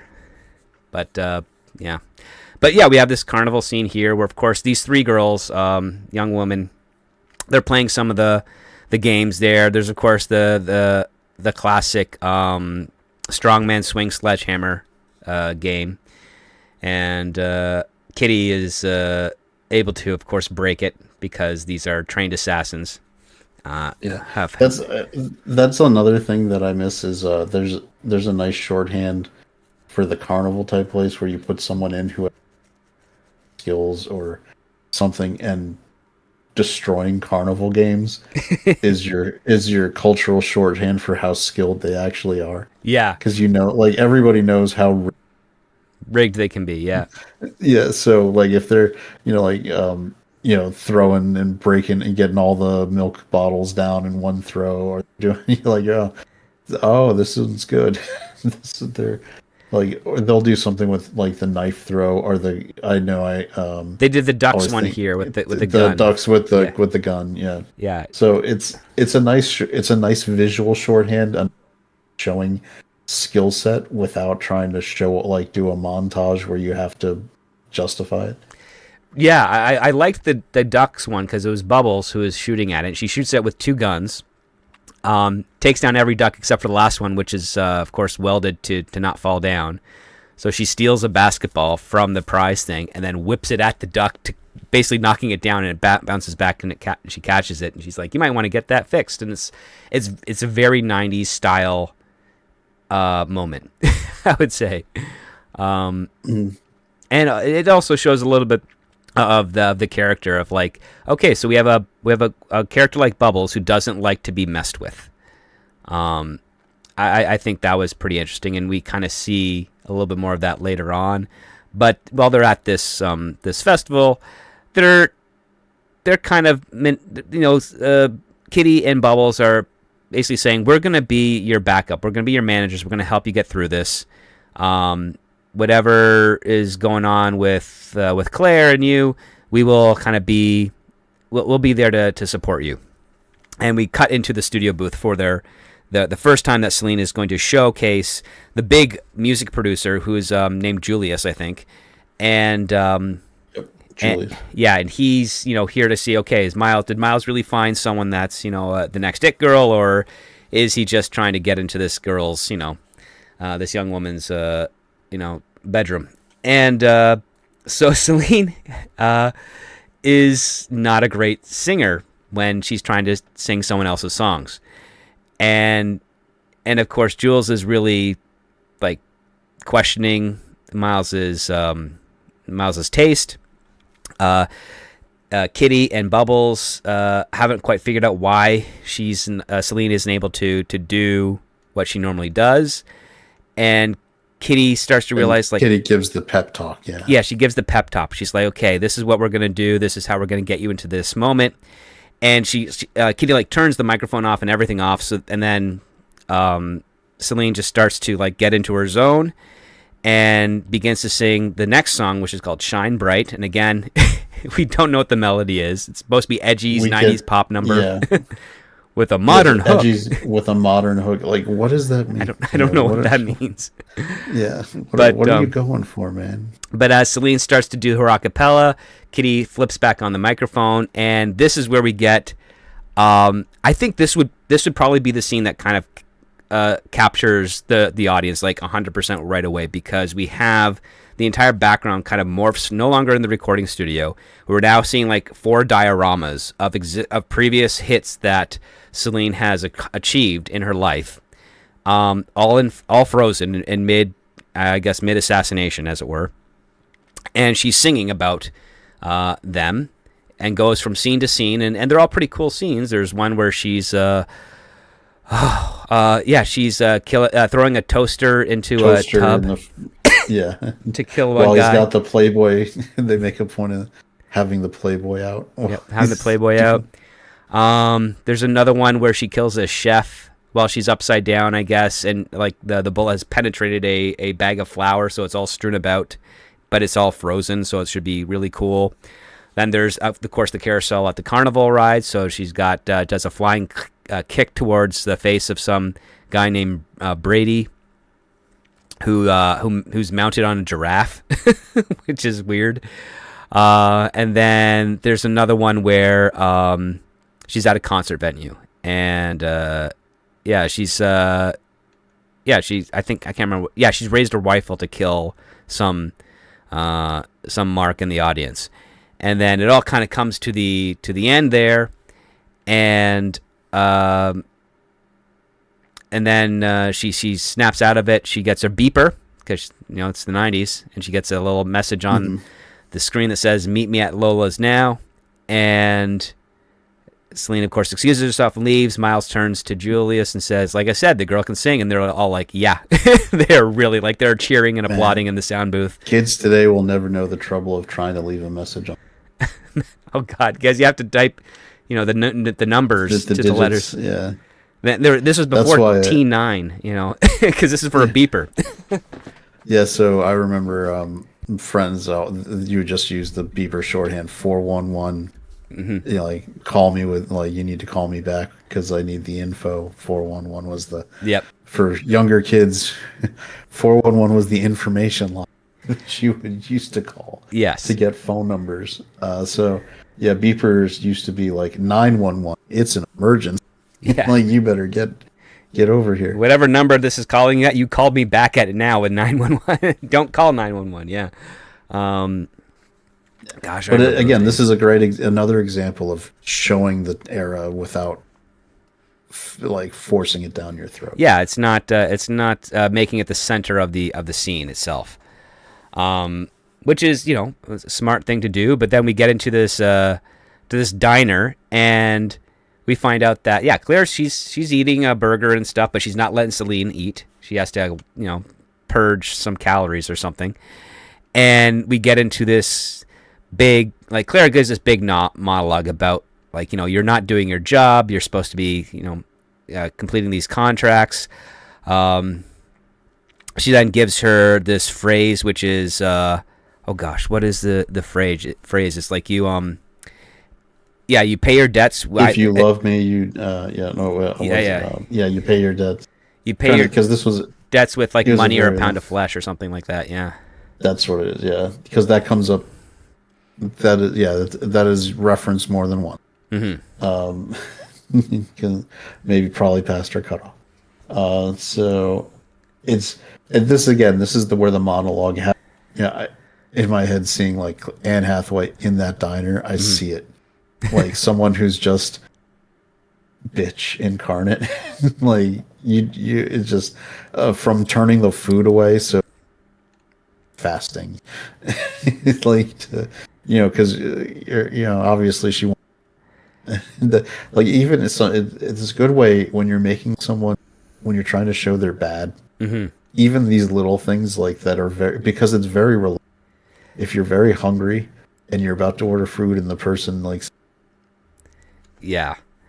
it's weird how on a visceral level and get mad.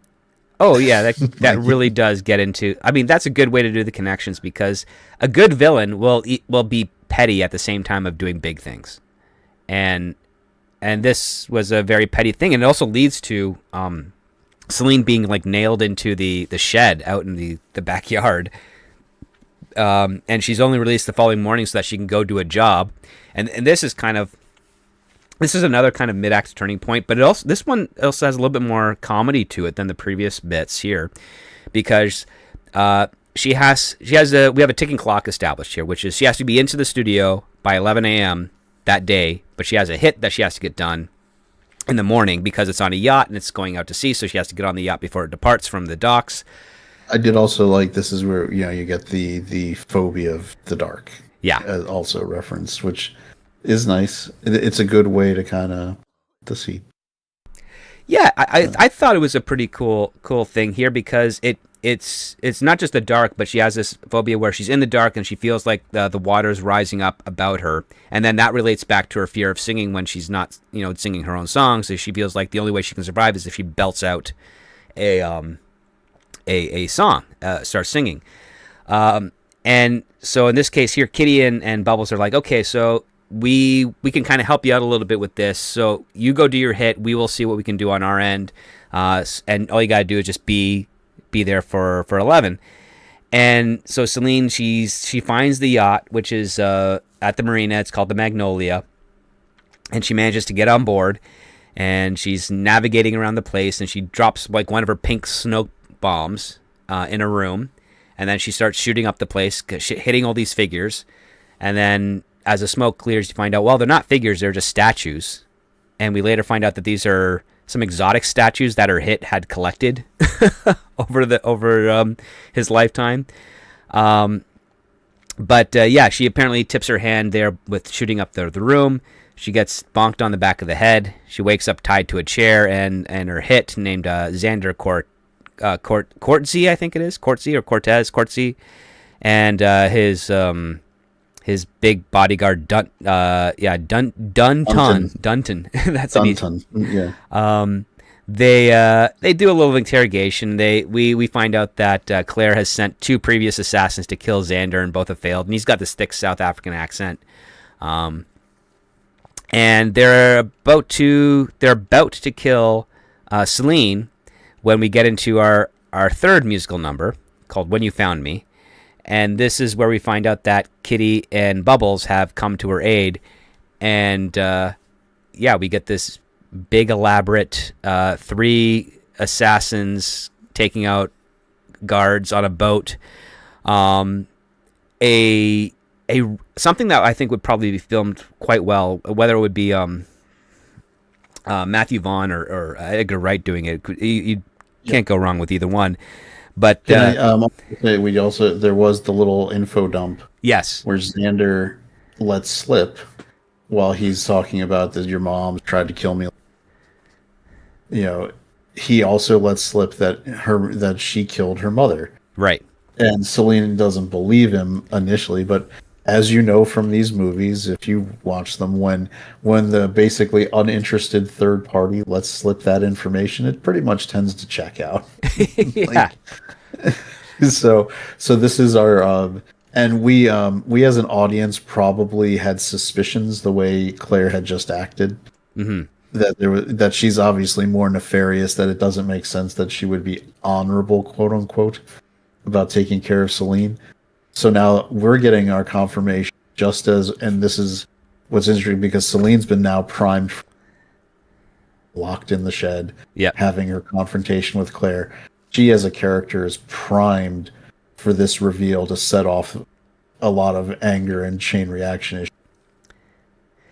So with the reveal being that Claire killed, Xander makes the joke she smothered her with a blanket. But he's not saying specifically that's how she actually died. He's saying just Claire killed her. Claire's the final reason that Victoria, her mom's not around. And then this goes into the musical number Assassination.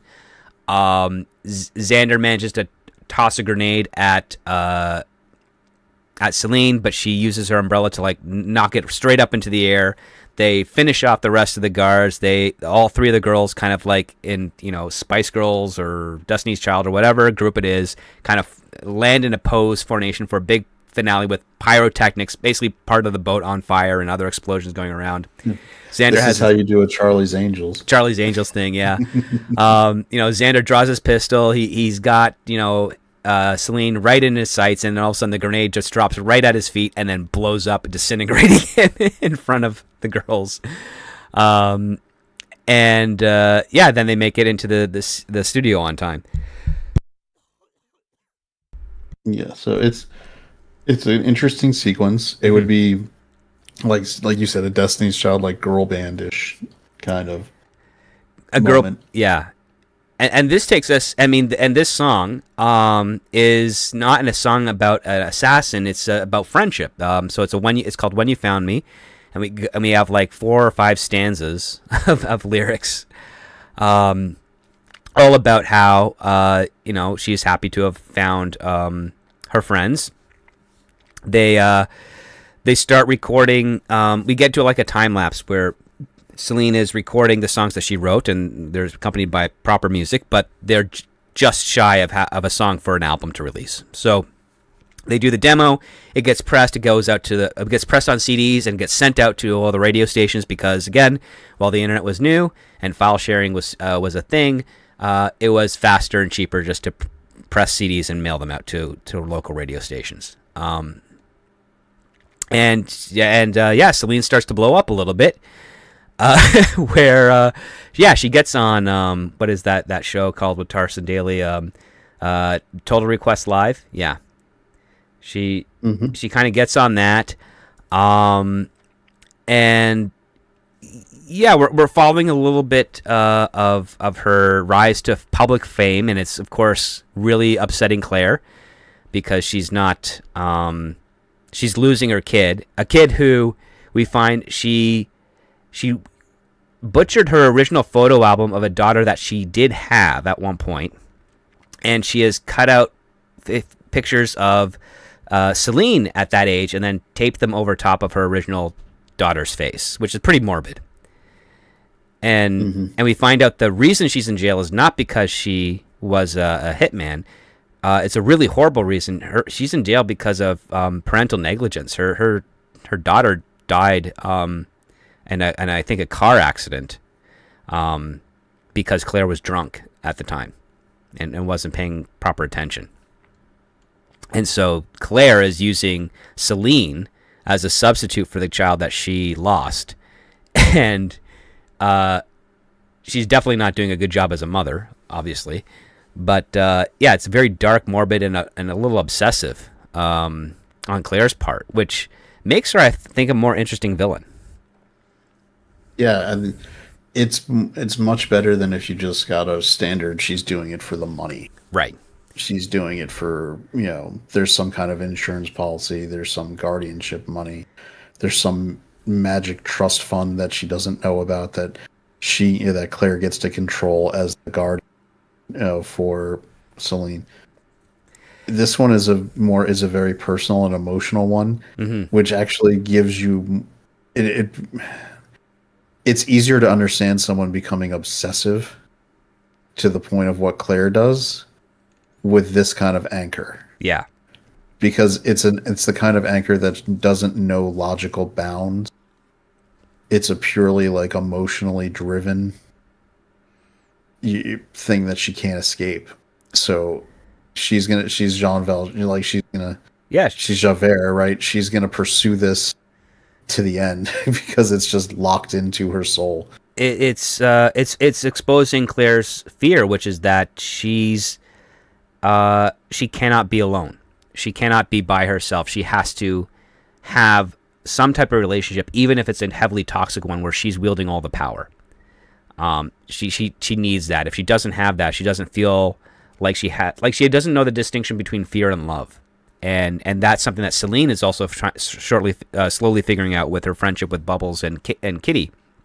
And we really see a turning point of this, like our mid-act turning point, where things kind of really escalate, is Celine's doing her very first kind of live show with her single, and she's about to perform, and people have already heard her on the radio. She's very, very humble and very charming about it.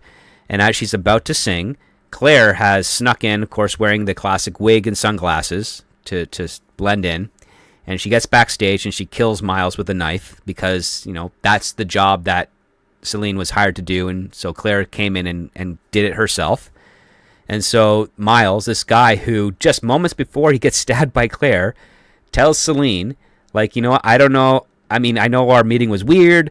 I don't know what happened, but I took what you did as a second chance because Lord knows if someone wanted me dead, I probably deserved it. So I've turned over a new leaf. That's why I'm happy to be shepherding your career. That's why I'm happy to support you here. I'm making amends to myself.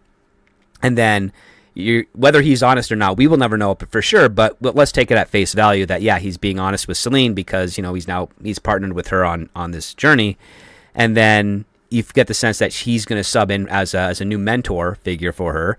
And then Claire comes in and just kills him right in front of the entire world. Like, they all see it. And Claire manages to escape, and Miles is dead, and Celine's show is interrupted, and it's a little bit of chaos. And you're probably thinking, like, well, or at least I was wondering, like, are they going to end Celine's music career before it gets started, or are they going to do the thing that music producers tend to do, which is like, oh, it's just the manager that's died, we can get another guy, and they go with the latter. Jules kind of takes over a little bit more direct, and Claire and Celine have it out at Claire's house, where they get their first physical fight, and it's kind of a draw. And in this physical fight, Claire has found the last possessions of Celine's mom, like a couple of photos and the VHS tape that has her singing on it, and she tosses all of this in the fire. And so those last remnants of Celine's real mom are gone forever. And Celine manages to like throw hot water on her laps from tea that she was making earlier. So we get that. There's a little bit of a back and forth. And of course, Claire gives her the ultimatum threat, which is if you step out that door, you become an orphan, and I have no problem taking care of, orphans, so to speak. And Celine does the first thing that shows her moving to independence, and she steps out the door. And I want to highlight there's the exchange. Oh sure, yeah, go ahead. A great bit of dialogue where Celine asks the specific question: "Kill my mother? Did you murder my mother?" And it's such a cold response from Claire.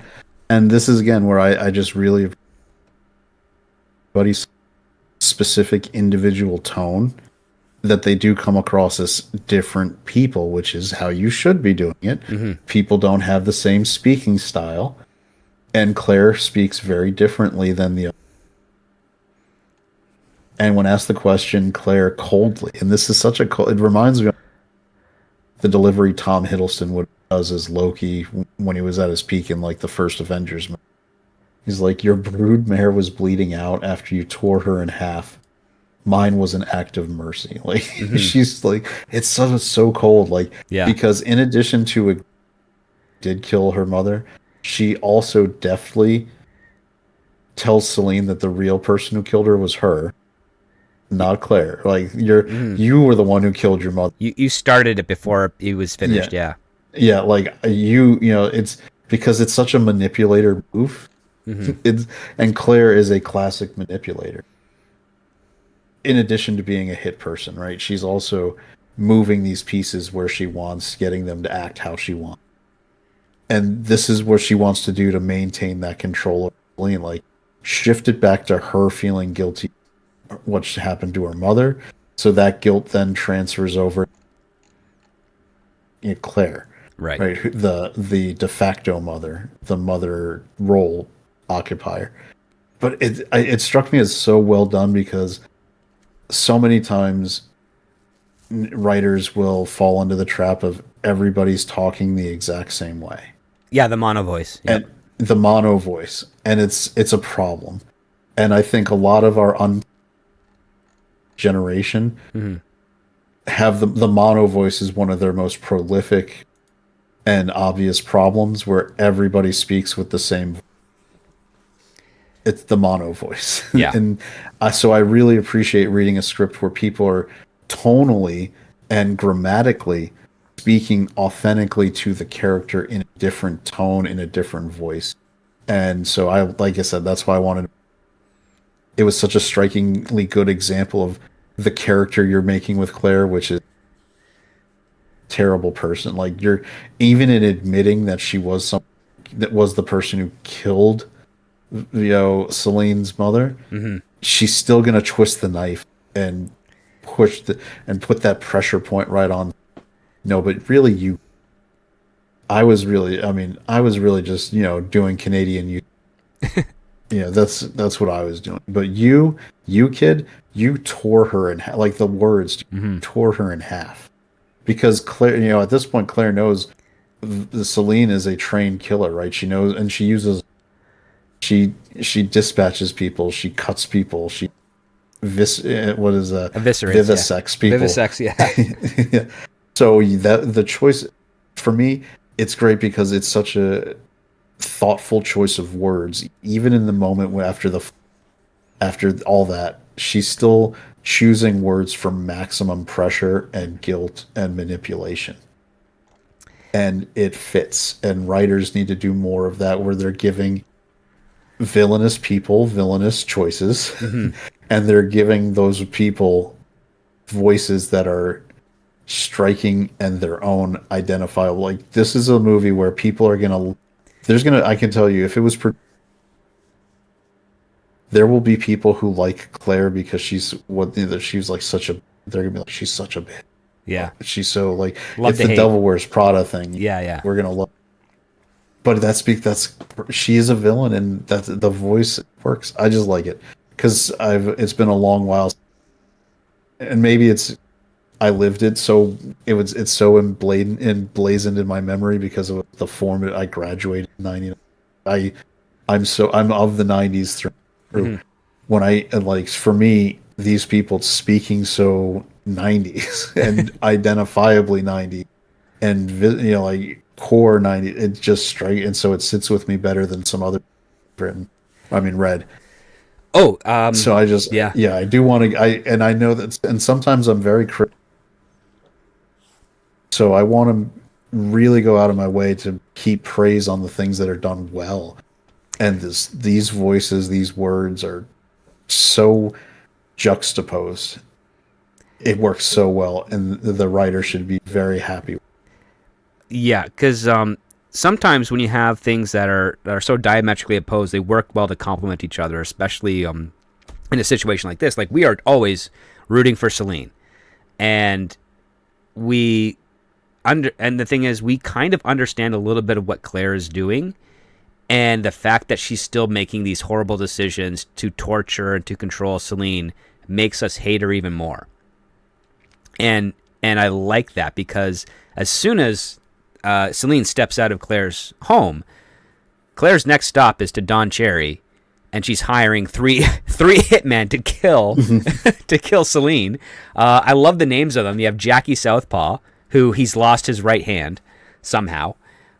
You've got Chandra One Shot, who is an expert sniper, and then you've got this other guy who's called Hammerhead Eddie, who I think is gay because he's introduced singing karaoke to a bunch of I think like pets, poodles that he has in his apartment, and another integration, a very passive integration of how he's contacted is as he's singing karaoke over his computer speakers, he gets the AOL message, "You've got mail," and that's as far as it goes. But what's funny is they all have this little joke here about like it's it's a high risk, high reward. Think you can handle a little girl. Like I like that type of contrast to it. It's like, oh, high risk, high reward. Okay, cool. And then you think you can handle a little girl. So it's a setup of should be a sure shot, a sure thing type of deal. And this takes us into a huge sequence where we have. We did also get in between that the montage of these assassins, of Celine becoming a successful musical act. Like we it's a like start at the small venue, and then you're within the same song as she's performing, and like just move from one verse to the next. You move from one to the next, where you start going from just the small dive bar to the big club to the stage and that's what it's in this context that Claire is now gone to Don Cherry to get everyone. Yeah. Just like I want it. She's pulling the Gary Oldman. Everyone. Yeah. And at the same time as she's getting famous, Celine still hasn't written her last song that she needs to complete an album, and so she's feeling like she's under a different type of pressure. There's a couple of jokes about how, well, when you're not killing people, your inspiration's kind of, I guess, gone, isn't it? And of course, Celine decides she's going to leave her place for now. She's going to go out, get some fresh air, to kind of wander around. And of course, this is your set piece. This is your set piece where all three of those assassins are trying to take her out. And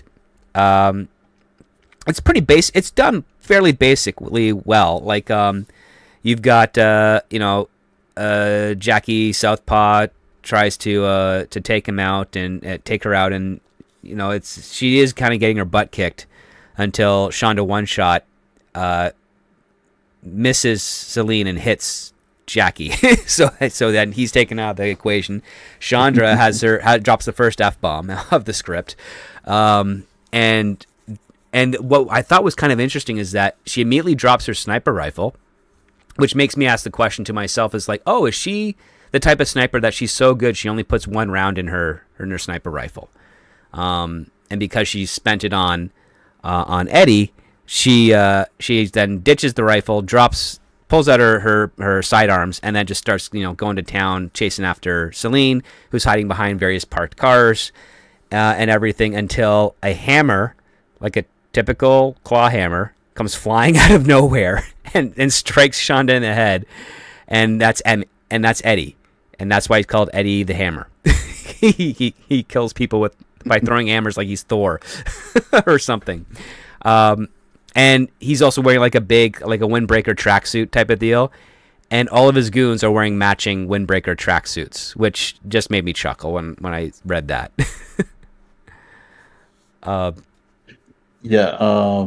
I think this is what I call like the Smoking Aces portion of the script, where we have all these fantastically named hitmen coming in there. And if anybody's seen Smoking Aces, you'll know what I'm talking like. Everybody needs a gimmick now, right?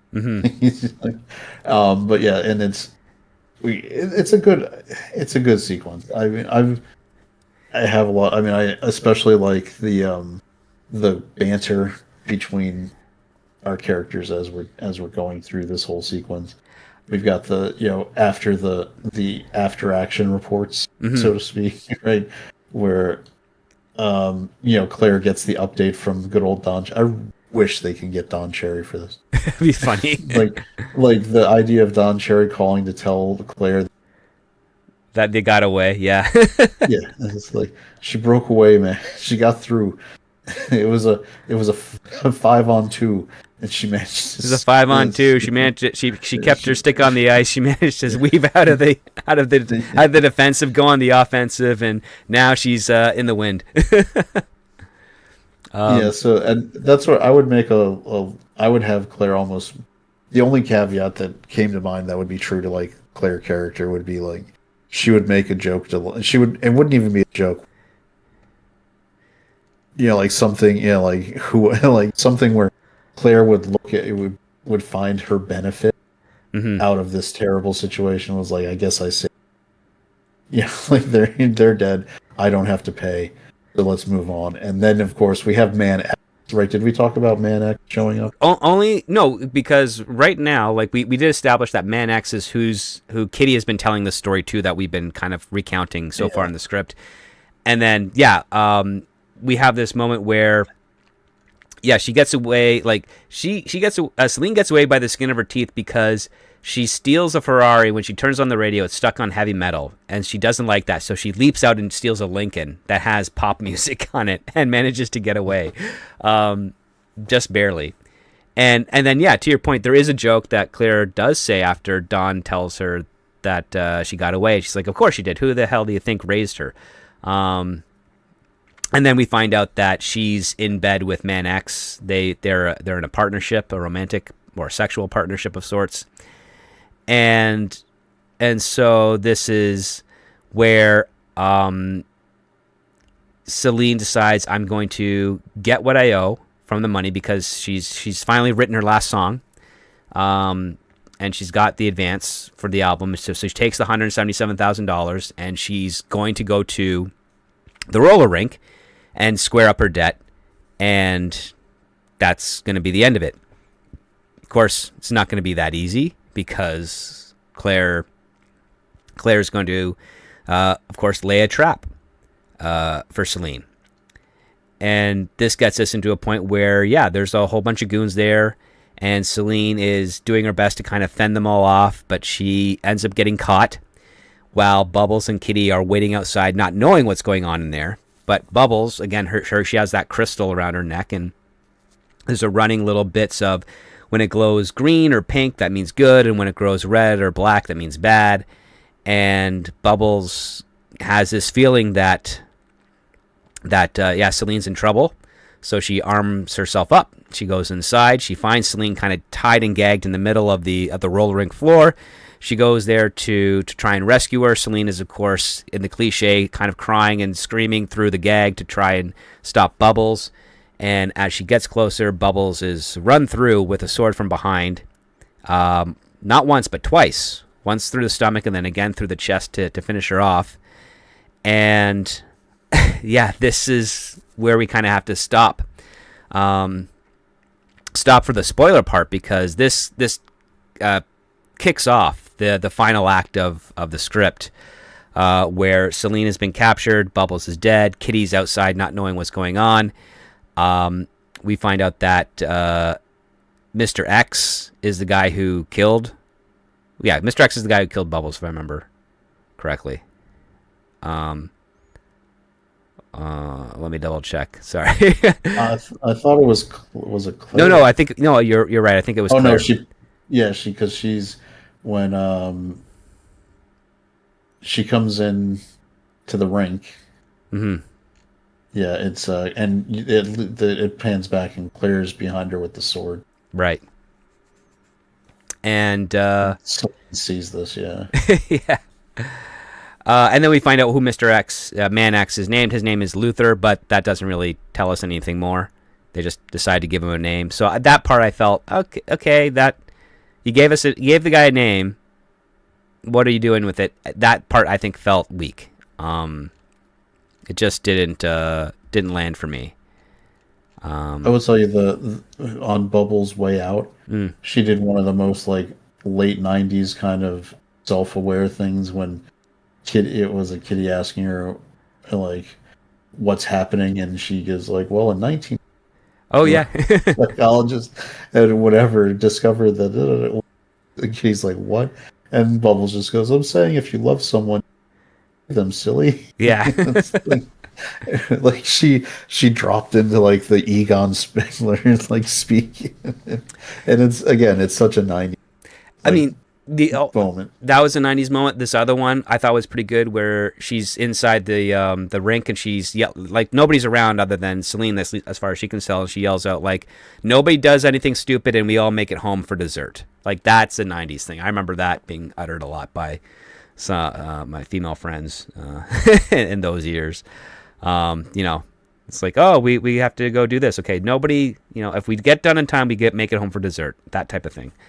And yeah, so that's where we're going to cut off on the spoilers because this is a dense script in regards to its characters and its universe and with its music, but it wasn't difficult to keep track of, and that part I appreciated. The writing overall for this and the plotting is alarmingly strong, and I appreciated that. So let's do some final thoughts. I know Chad, there's a couple of things you wanted to remark on that happen after the spoilers, and I think we can talk enough about them without it really ruining the I do think there's just the writer uses an element in short succession twice. And I think because the element is so similar as a writing tool, as an action set piece, I feel like having it in such quick succession it just didn't. I think it wasn't as effective as it should have been. I think you pick one or the other, what happened, keep that one element, and then kind of rework the next one so that it's slightly different. Because when you just repeat that element so close, it'd be one thing if it was end of beginning and end. But this is like, I think we're talking like 3 pages separating the two from when it happened with one instance to when it happened second. They're really tight together. Yeah. It's just too close, and it's not even like the scenes themselves. I think work fine. I will say that I think some of the resolution is a little less satisfying than I expected from some of the earlier, stronger parts of the story. It still resolves fine. I think it could be punched up a little more, but otherwise, it's pretty solid. Yeah, and the ultimate like very end like discussion sequence I actually thought was very strong. Made me think almost like Taylor Swifty, kind of vibe. And you know what I'm talking about. Yes, I know exactly what you're talking about. And I actually thought that was a really strong way to kind of provide an end to the story with where we were at, with what her difficulties were. So that being said, I think I've harped on it now. The writing is strong. The characters are written with their specific different voices. The only thing that guy said at the very beginning is, I'm sure they will get people who are very good at getting music. I would even like whoever did High School Musical for or any of those places can make sure that it's punchy and good for the song. As long as the songs are good, this movie and I say this in the context of I didn't, musicals are always kind of in modern Hollywood, but K-pop Demon Hunter has been such a phenomenon. Yeah. This is like this kind of script based on how successful K-pop Demon Hunter was should be getting rushed. Like this is, Hollywood is one of those places. Yeah, if this it's was, a lot like sport. It's like sports that way. Like who's doing it well? Let's do the same thing they're doing. Yeah, don't sleep on this type of thing. Yeah. Yeah.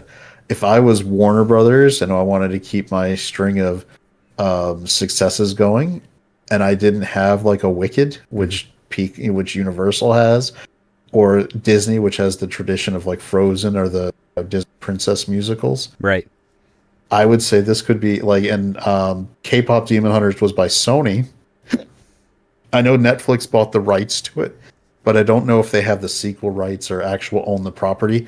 I think they just got the release rights to it. So I believe that it's still a Sony animation property for there. If I'm, like I said, Warner Brothers or Paramount are both kind of weak in this zone. I would get people who know how, and I would want to put this into development to try to kind of shore up a weakness that I don't have as a studio. Yeah, like this is some producers call this like a spackle. Like we have a gap somewhere. This script will be the spackle that fills it up, and then if we can make more of this type of stuff, we now have a foundation in this area. And yeah, I would agree. I would agree that Stardust Queen would definitely fill that gap on Paramount or Warner Brothers lot if they, if this script managed to break through to get on their radar, because interesting characters, high concept premise, high concept gimmick to it. So musical acts within action scenes, and well described musical acts within the action scenes. Like as we were saying before the show, if the music almost has to live up to what's being depicted on the page of what they want to show us visually. Otherwise, yeah, it will fall short. I'm going to say this is the part where I think it's slightly out of the age range they'd be going for. Mm-hmm. But 100%, this is the kind of shit you put Taylor Swift in it. She's wanted to be an actress. We know that. This goes back to when she was in The Giver and was trying to like position herself as a singer/actress. I remember. And that didn't work quite well because that movie didn't work. She was part of it. Mm-hmm. And that was like because the movie didn't quite pull off. Although I think it was it's based off a fantastic novel. I read it in high school. Yeah. Especially the way they do the monochromatic to color. Mm-hmm. is a great instrument. It worked really well. Pleasant worked well this one too. I think Taylor Swift wants to be, and again, she's a little older than the script is written for. But with some tweaking, that's not a big deal. She's 35. She could probably play late 20s. Mm-hmm. And if you're trying to make this like a bazillion-dollar movie, you put Taylor Swift in a movie musical where you just train her up around a stronger cast. So the heavy lifting is kind of more evenly spaced, which with the role of Claire really does facilitate that, especially and then the supporting characters of Kitty and Bubbles also help a lot too. So yeah, you just get some great stunt doubles in there, and yeah, fudge a little bit of the years to make it balanced out for of course Taylor Swift's age, but don't have to go by much though. And now if you don't get like a name of that level, I would avoid any, like right now that people would probably would be like Selena Gomez, Rachel Ziegler, like all those mid-late 20s singer actresses. Yeah. Maybe even I don't know if Ortega can sing or Holden, Oh, but who's that blonde singer that just has been getting a lot of controversy recently? oh, Sabrina Carpenter. There you go. That's the one. She's actually closer to Yeah, that age, right? Yeah. she was an actress. Yeah, she's actually perfectly age appropriate. She was on Disney Channel. Oh. She was on Girl Meets World, Oh, the right. The revival. sequel. Yeah. She was the best friend Right. to Right. she was the Ryder Strong to the new generation. Um, but so yeah, but the only problem is she's only like 5 foot tall. Oh, yeah. So Probably. that would I mean that gives you a whole other world of issues. But she gives you know, sometimes. So that's why I would say if you're not going to get like Hmm. go completely unknown, Yeah. go with just find an actress who can sing and is in the right age range. Like maybe even look was it in New York? Why am I You can blanking look at on Broadway. Yeah, Broadway. Broadway? Look to Broadway. Look to someone who's done that, like when Idina Menzel was in her 20s, but when Hmm. she was doing Wicked. Like look for some of that talent where you've got people carry Hmm. and just and also know how to act, because being on Broadway does train you how to hit a mark, Hmm. how to remember lines. So you're not going to be. I just don't want anybody pulled down by the back. Yeah. Yeah. Because this Don't is let Rachel Ziegler near this thing. yeah, like this is a kingmaker type of role. Like you get the right person in this lead, they could be coming up into other films, quite rapidly afterwards. So all right, well that's pretty cool, Chad. So let's get into the final part. I think it's pretty obvious, but would you give this a green Yeah. light or a pass? Oh yeah, I would give this a green light. Yeah. I think this is especially right now. This is perfect to get green light right now. No, I'm in full agreement here. This script has a lot of the fun elements. It's got whimsy. It's uses nostalgia effectively without, as we mentioned earlier, without highlighting it or tongue in cheeking it. It's trying to be earnest with its comedy, which is very dry and dark. While at the same time, you've got these pop songs around really fantastic set pieces, which you get the right composer to work with this, with these songs and these lyrics to make them flow the way they need to flow. And you've got a diversified market of not just selling the movie, but selling the album that would complement this film as a soundtrack. Because even the lyrics are pretty good, but again, without the melody, it's hard to figure out what's the rhythm of how these lyrics are being delivered to, understand and connect with that. So that has to be figured out by a composer. And in a generation of films where we don't really have movie soundtracks like the way we used to, from the 70s all the way until the end of the 90s, this could be a nice revitalization of that. Especially when it has original songs. I mean, the last big hit was what, this Frozen single, right? That was the last big earworm that kind of went anywhere that I can remember offhand, unless there's some others. Yeah, For Disney,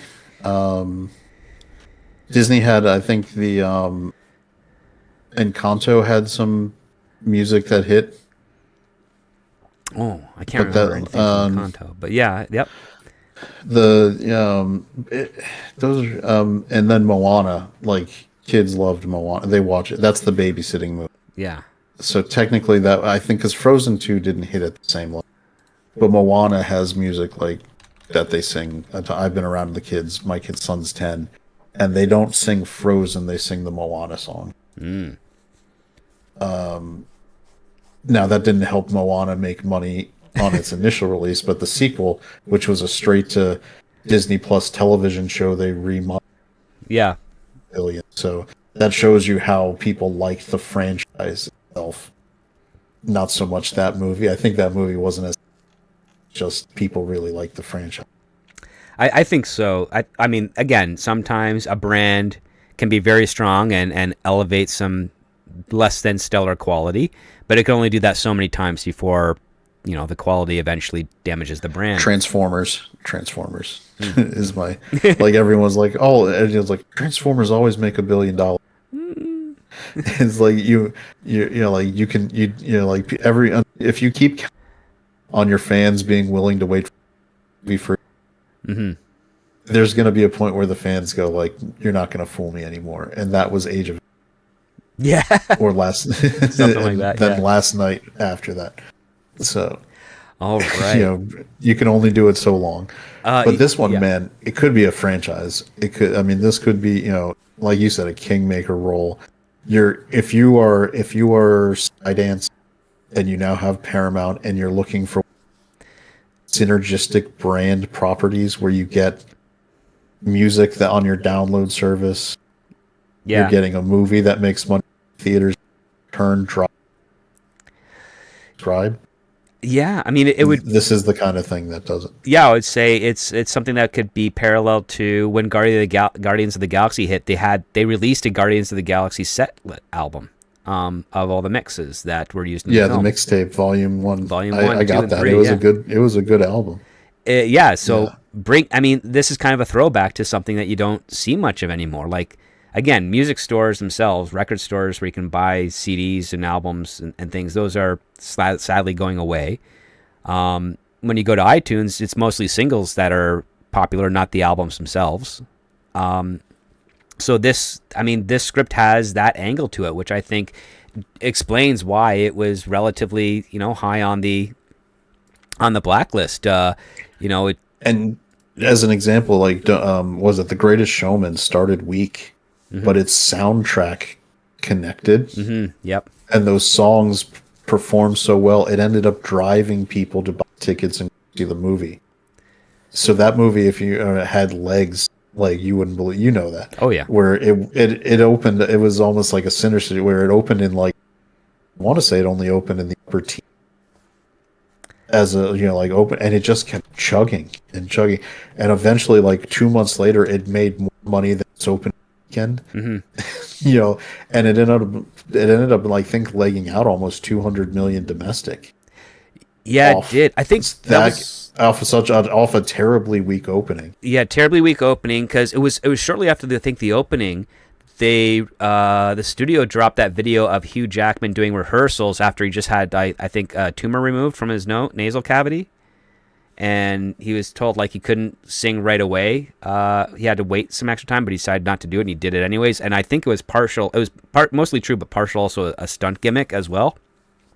Yeah. And that went viral, and then people just kind of gravitated towards The Greatest Showman to see it later because of the musical numbers. And Yeah, but that's the kind of thing, like when you get one of these cross properties that hits, like Netflix wasn't planning to make $20 million by releasing K-pop Demon Hunters theatrically. yeah, they didn't But care. but it was so popular that they did a sing-along and released it without doing any advertising.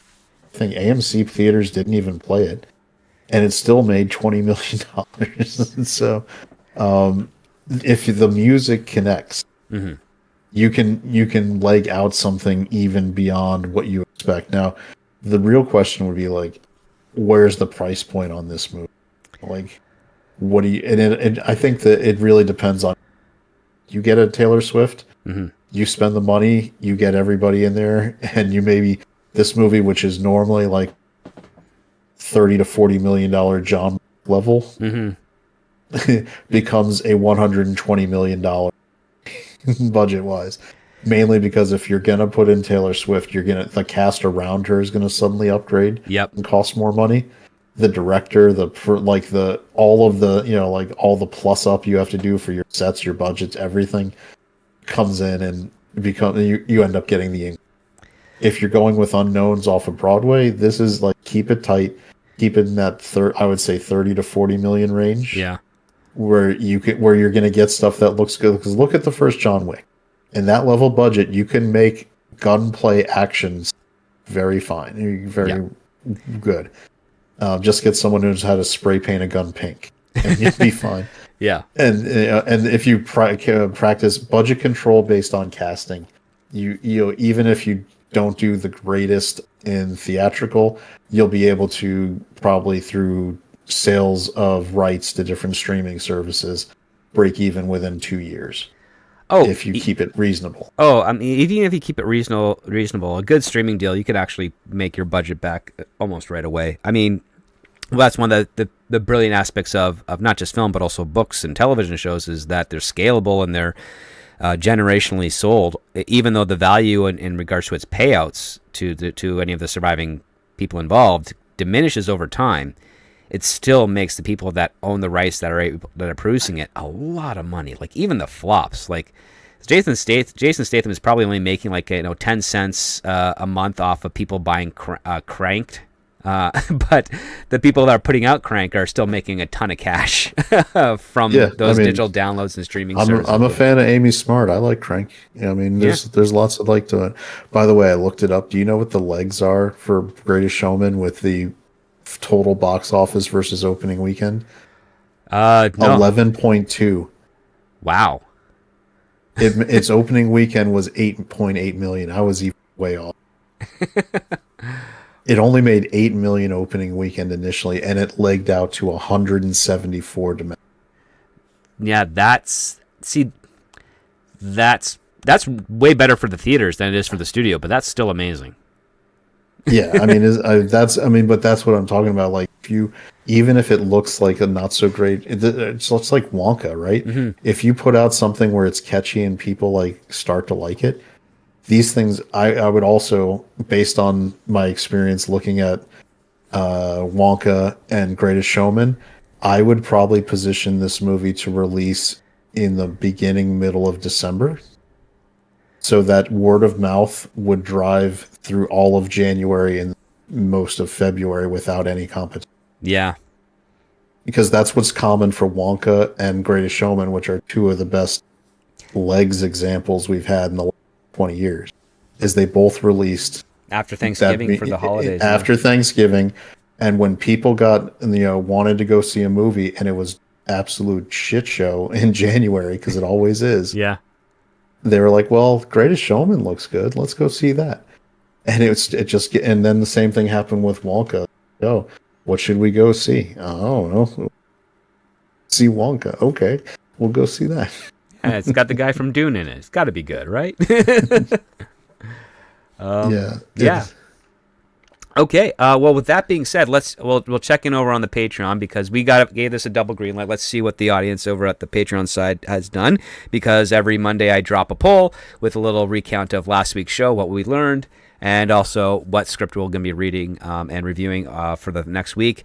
Patreon members out there, they voted in the same direction we did, 100% green light on that end. They appreciate the script. Now, sadly, they didn't comment, but guys, if you are part of the Patreon, you are listening to this, and you do check out the script, please, when you participate in the polls, always appreciate your comments, because we'll take this moment of the show to talk about those comments. We can keep you anonymous if you want. Just make a note.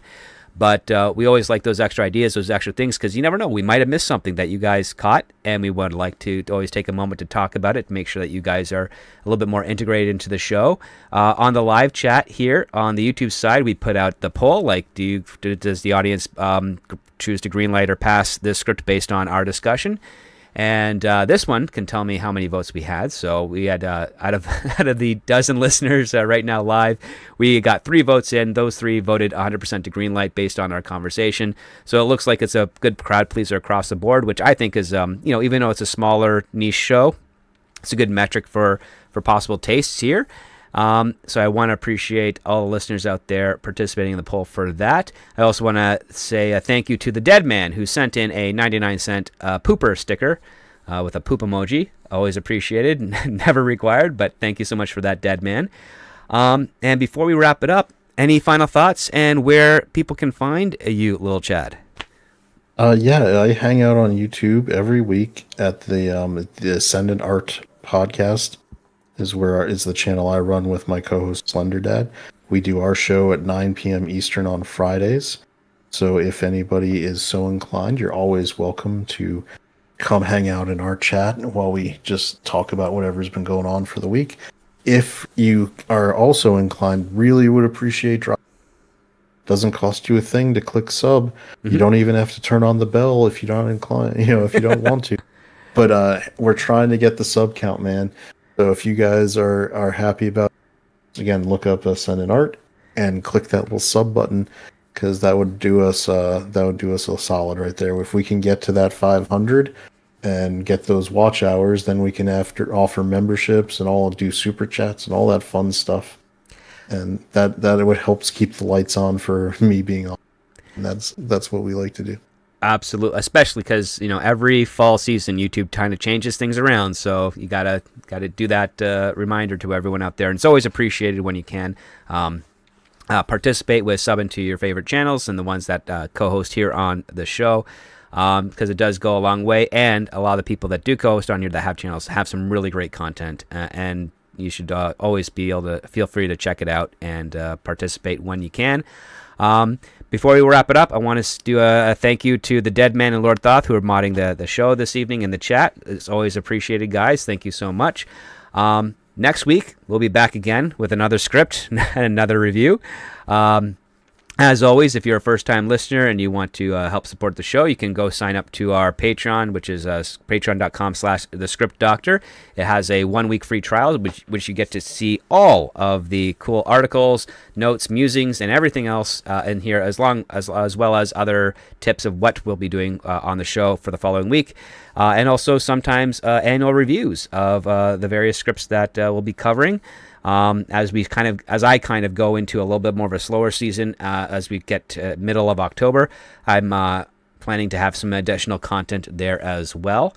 So always really appreciates that, because we're trying to have a fun time outside of the normal craziness sphere of the interwebs, talking about some really cool scripts, whether they're good, whether they're bad, but showcasing all of you wonderful people out there that there is some talent in the brush, and if we can find it, we want to give it some props. With that being said, with this week's script getting a double green light, I want to thank Joe Ferran for writing the script. I do hope it gets some extra legs for you. It'd be great if this were to be produced and shown out, and if it is, we will definitely on the show do a comparison script to screen review, because we always like that stuff. Everybody here on Scripts on Saturdays is really excited for Madden when that comes out, because that was our first show that we debuted, and that movie is scheduled to come out, I think, after the new year, if I'm not mistaken. So when that happens, I can't wait to get all of us together to see, did the script get better in the final product, or did it get worse? Well, who knows? How did Nick Cage do Madden? Did he do him justice? Did he do him Nick Cage style, or something else new? Who knows? But I am eagerly awaiting for that. Thank you again, Chad, for showing up for this week. Always a pleasure having you on the show. Go check out his channel at Ascended Art. Links are in the chat and also in the description. With that being said, guys, I wish you all a wonderful weekend, and I hope to see you all again back next week. And never forget, when it comes to great story, it all starts with the script.